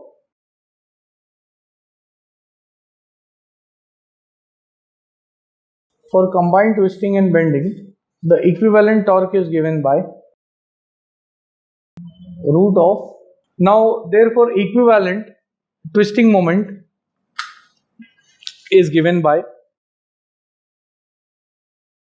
so T equivalent is equal to root of Kb. K suffix b is called as shock and fatigue factor for bending, taken as 2 into m is the maximum bending moment, plus K suffix t is called as shock and fatigue factor for twisting, taken as 1.5 into T. Now T is the amount of torque which is being transmitted, and for us it is nothing but this m suffix t value. It is the amount of torque which is transmitted. So it is 230.72 10⁻³. But here we have to remember that m is in terms of kgf centimeter. So even t value should be in terms of kgf centimeter. So I'll show the conversion. In order to convert it into kgf, divide by 10, and since here we have 1 mm, so again we have to divide by 10. So therefore this value would be 230.72 divided by 100, that is into 10 kgf centimeter. Because if we want to convert it into Newton mm, again we can check it, multiply by 10 and again multiplied by 10, so that becomes 10⁻³ Newton mm. So this is the value of torque, and simply it would be 2300.72 kgf centimeter. So therefore the equivalent torque value comes out to be, see here already there is in actual no need of conversion, because FR value was in terms of kgf. I'll explain it over here. Capital D and small d both were in terms of centimeter. So the answer which we got, already it is in terms of kgf centimeter. So no need of converting it. So therefore this is 230.72 10⁻³. This is already in terms of kgf centimeter, and this is the whole square. So the value is, it is 632.32 into 10⁻³ kgf centimeter. Now selecting the material for the drum shaft, that since the shaft is subjected to huge torque, therefore selecting alloy steel as the material, alloy steel as the material for shaft, and the alloy steel which I am going to select here, it is 40 CR1 MO28, consisting of chromium and molybdenum, and for that the reference is from PSG 1.14 and PSG 1.17. we can get the value of stresses. So from PSG 1.14, it is this material at the top, 40 CR1 MO28. For that, here we need the yield strength. and take the maximum value of yield strength corresponding to the tensile strength between 100 to 115. So taking the value as 80 kgf per mm square and the percentage elongation is 13. So therefore sigma yt is 80 kgf per mm square. Multiplying this by 10, it gives me the answer as 800 Newton per mm square. This is corresponding to 13% elongation, and therefore assuming factor of safety as 3 for repeated loading, so therefore permissible tensile stress will be equal to sigma yt divided by FOS. So sigma t permissible comes out to be 266.67 Newton per mm square, and therefore the permissible shear stress, because that is what required here, it will be permissible tensile divided by 2. So 266.67 divided by 2, it is 133.34 Newton per mm square. And considering the effect of keyway, because shaft will have keyway with which it would be connected, tau is taken as 0.75 of the current value. So therefore the new tau permissible considering keyway effect is, it is 100 Newton per mm square. So therefore the equivalent torque equation is given by pi by 16 the diameter of drum shaft cube into the tau permissible value, and this shaft is for the drum. That is the equation, and therefore I'll go on putting the values. Equivalent torque was 632.32 into 10 raised to 3. Tau permissible is 100. So from this I am getting the diameter of drum shaft. And remember one thing, since we are keeping the stress in the form of Newton per mm square, even T equivalent should be in the form of Newton mm. So to convert it from kgf centimeter to Newton mm, directly multiply with 100. So it will be 63.23 into 10 raised to 6 Newton millimeter. So this value of torque needs to be put over here. So I'll say that in this value I am multiplying with 100, and so the value which should be used is 63.23 into 10 raised to 6, because stress is in terms of Newton per mm square. So even the left side should be balanced. Instead of kgf centimeter we should use Newton mm. So therefore the final answer is, it is 147.67 mm. So that's the diameter of the drum shaft. Now no need to round off this value, we'll round it off later once the bearing is selected. So the next part is, let's select the bearing for the drum shaft. Since on one side of the drum shaft the load which is acting, since I'll say that is the radial load, is equal to Fr by 2, where Fr is 6630 kgf. So therefore the radial load will be equal to 3315 kgf or 33.15 into 10 raised to 3 Newton or 33.15 kilonewton. Now comparing this value with the limiting value which is of 8 kilonewton. So here the radial load is greater than, or it should be equal to 8 kilonewton, but since here this is greater than 8 kilonewton, which is 33.15, so therefore we have to select roller bearing and not ball bearing, because that is the condition. If the value would have been less than 8 kilonewton, we would have gone for ball bearing, but since it is greater we go for roller bearing, and therefore there is a tendency of the shaft to tilt a little bit as well. And here I'll give an important hint. Since the shaft is rotating at the same speed as the rope sheave or the axle shaft over which the rope sheave is there, so therefore life in hours, life in millions of revolutions, and L10 value will be same as that of bearing for rope sheave, because the speed is also same. So that's why there is no need to calculate life in hours, millions of revolutions, and L10 again for the drum shaft. So directly we can go for the equivalent load. So therefore from PSG 4.2, again the equivalent load formula which we have seen in number of times, it is equal to X into V into FR plus Y into FA into S into K suffix T. So I am directly putting the values over here, explaining them one by one. X value is 1, that is the radial factor. V is for inner or outer race rotation. Like we have seen for rope sheave, it was outer race rotation, so V value was 1.2. Here the drum shaft is rotating first and the drum is rotating afterwards, so V is taken as 1. This is for inner race rotation.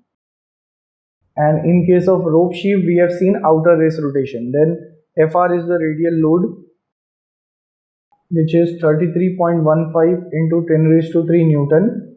We can put in terms of kilonewton or kgf, then also it is fine. Here axial load is 0, so this factor becomes 0. Y is the thrust factor, it also goes away because there is no axial load on the drum shaft. S, the service factor taken as 1.3, and K suffix T is the temperature factor taken as 1 if nothing is specified about the temperature. So the equivalent load on calculating this comes out to be 43.095 into 10 raised to 3 Newton, or it is 43.095 kilonewton. Now once the equivalent load is known, so therefore using the formula, which is C is equal to L10 raised to 1 by K into the equivalent load, that is also from the same reference PSG 4.2. And now L10 value was previously for the rope sheave 5.724 millions of revolutions. 1 upon K, K value is to be taken as 10 by 3 for roller bearing. For ball bearing it is 3, and the equivalent load, it is 43.095 into 10 raised to 3 Newton. So therefore on calculating this, here I'll write down that K is equal to 10 by 3 for roller bearing. So therefore C, which is the dynamic capacity of the bearing, comes out to be 72.73 into 10 raised to 3 Newton, or dividing by 10, 7273.39 kgf. So that is the dynamic capacity. Now after this, therefore from PSG 4.32, now I am selecting the bearing number. So from PSG 4.32, we are going to select the spherical roller bearings, because as explained, when the drum shaft would be there in the bearing, there are chances of the drum shaft to tilt a little bit or the drum to tilt little bit. So we have to select spherical roller bearing, and in that we have seen that the diameter of shaft answer, it came out to be 147.67 mm. So taking this as the reference, here small d indicates the inner diameter of bearing or outer diameter of shaft. Small d is 147 and it is close to this value, which is 150 mm. So selecting the bearing number, it is of 222 series, 2230C. So therefore the diameter of shaft now rounds off to 150 mm. So from PSG 4.32, selecting bearing number 2230C, for which now the diameter of shaft for the rope drum will round off to 150 mm depending on the bearing number, and the dynamic capacity C is of this bearing is, it is 64,000. As we can see here, the dynamic capacity is 64,000 kgf. So we can clearly see that the dynamic capacity on calculation comes out to be 7273.39, and for the bearing which we have selected, it is 64,000 kgf. So therefore the bearing can take up this much amount of load. It is very much safe. So we can say that the bearing is okay. The selection is perfect. Now after this, moving on to the last part of this step, that is the motor selection. That is, once we have finalized the dimensions of the shaft, the drum, the next part is we have to select the RPM of the motor, and then we'll comment on the type of transmission. So after that, since from PSG 9.7, we have the formula of power. On PSG 9.7, we have this formula of power, which is in terms of HP horsepower, Q into V, where Q is the weight or load to be lifted. This eta is efficiency, which is made up of efficiency of P, which is efficiency of pulley, efficiency of drum, and efficiency of gear. And P indicates the number of pairs of gears. Into 4500 will give me the power in terms of HP. So therefore, from PSG 9.7, the horsepower of the motor is Q into V upon efficiency into 4500. Now this Q value is the load which is carried by the drum, and the drum carries the load which is to be lifted, or we can say also the load of the snatch block, which we have calculated in step number 1 while designing the rope. So Q is made up of, it is the total load carried by the rope in terms of kgf, and the load which is carried by the rope consists of the load which is given in the problem. It was 12 tons, so 12 into 10 raised to 3 kgf, plus the weight of the snatch block. Snatch block is taken as 5%, that is 0.5 of the total load. So this is the load which is carried by the rope, and already it has been explained in step number 1. So the answer of Q will come out to be 12,600 kgf. Next, V is the velocity with which the load is lifted. So that is given in the problem. It is 10 meter per minute. And this, if nothing is given about the efficiency, always take it as 80%, or in decimal form it is 0.8. So putting all values over here. So therefore, it comes out to be 35 HP. So that is the power of the motor. Now converting it into watts. So 1 HP is 735.5 watts. So therefore, now the power will be 35 into 735.5 watts, 25.74 into 10 raised to 3 watts. Therefore, it comes out to be 25.74 kilowatts after dividing with 1000. Now therefore, selecting the standard motor, that is from PSG 5.124. So on PSG 5.124, at the top we have foot mounted 3-phase induction motors, and out of that, when we see the first column, there is kW rating, that is the power in terms of kilowatts. Our value is 25.74. So when I look into this column, the last value is 22 kilonewton. So apart from that, we don't have any other value. So it means, I'll write the statement here. Since the motor power which we have, it is not a standard motor. So therefore, using a custom made motor. So the motor would be custom made. It would be customized according to the requirement, because it is not there in the standard form. So therefore, now the power would be rounded off to 26 kilowatts. So we'll have a motor of 26 kilowatts, and usually we have 3 speeds, that is 960 rpm, 1440 rpm and 2880 rpm. Now we have to select any one value. It is better to select low rpm for this application because higher rpms are used for those machines, like for example centrifugal pumps, where the high speed operation is required. But here in this case we are seeing that in order to drive the rope sheave, the rope sheave is being operated at 9.54 rpm. So if we are selecting a very high value of speed, then to reach this speed of 9.54 rpm, we would require huge amount of speed reduction. It means the size of gearbox and the number of gears are going to increase. So that is why we are selecting low speed, because low speed selection will result in compact size of gearbox.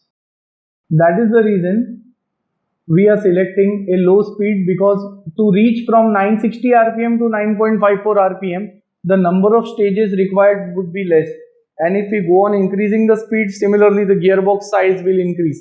So it is better to have less speed of the motor in order to get a compact size of the gear. We are going to have a custom made motor of power 26 kilowatts and speed of 960 rpm, but one of the disadvantage of selecting a low rpm motor is that the cost of the motor would be high. So that is just on the disadvantage side. Now at last I am going to show the transmission system. That is, we have to comment on the transmission system. It was given in the problem. So for that, so now to comment on the transmission system, first is, since overall reduction of the gearbox, that is the overall reduction which we want to achieve, it is given by the ratio of input speed upon the output speed. Then just now we have seen that input speed is the speed of the motor, which is 960 rpm. From that, the output speed which we want is 9.54. So therefore the overall reduction would be 100.628. It means we want a reduction of this value. So this reduction would be done in steps, and how to decide those steps? For that also, here I am giving the condition that we have to go for single stage if the reduction ratio is less than 5. We have to go for two-stage gearbox if the reduction ratio is less than 25. And we have to go for three-stage gearbox if the reduction ratio is less than 125. It means to which of these ratios the value is closer. Now when we see this overall gear ratio, it is closer to 125, means since the value is less than 125, so therefore we'll use three-stage gearbox. So I'll say that after this, in the comment on the transmission system, we can comment that therefore we will use a three-stage gearbox. And for that three-stage gearbox, I'll explain the setup. Three-stage will have 4 shafts. Now a gear on shaft number 1, and first I'll explain that shaft number 1 is connected with the help of coupling to the motor which we had designed. So motor with the help of coupling will drive this shaft 1, which is at a speed of 960 rpm. Now this shaft carries a gear which would be comparatively small in size, called as the pinion, and then that gear will mesh with another gear which is comparatively larger in size to get the speed reduction. So on shaft 1, the gear is smaller in size, called as the pinion. On shaft 2, it is comparatively larger, called as the gear or wheel. So there is speed reduction from stage, we can say shaft 1 to shaft 2. So this is one stage. This is the first stage. Then On shaft 2, we are going to have a compound gear arrangement. That is, there will be another gear on shaft 2, smaller in size compared to the first gear on shaft second, and both the gears would be rotating with the same speed because they are onto the same shaft. Then another gear would be connected, comparatively bigger in size, on shaft 3, so that we again get a speed reduction over here. So this is the second stage of the gearbox. Then on this shaft 3, another small gear would be connected called as the pinion, and both the gears on shaft 3 would be rotating at same speed, and such kind of arrangement where on one shaft we have more than one gear, it is called as compound gearing arrangement. So these are the compound gears, and at last finally a bigger gear would be connected to this pinion on shaft 3, and this gear is on shaft 4, and it will be carried forward, connected with the help of coupling again to the drum shaft. So this is the third stage, and here all the gears are fixed on the shaft. That is, these are not splined gears, these are fixed at their locations. So these are the 3 stages, and we have seen it consists of 4 shafts. And finally what will happen is, from the motor, when the speed is 960 rpm, it would be transferred to shaft 1, rotating at 960 rpm.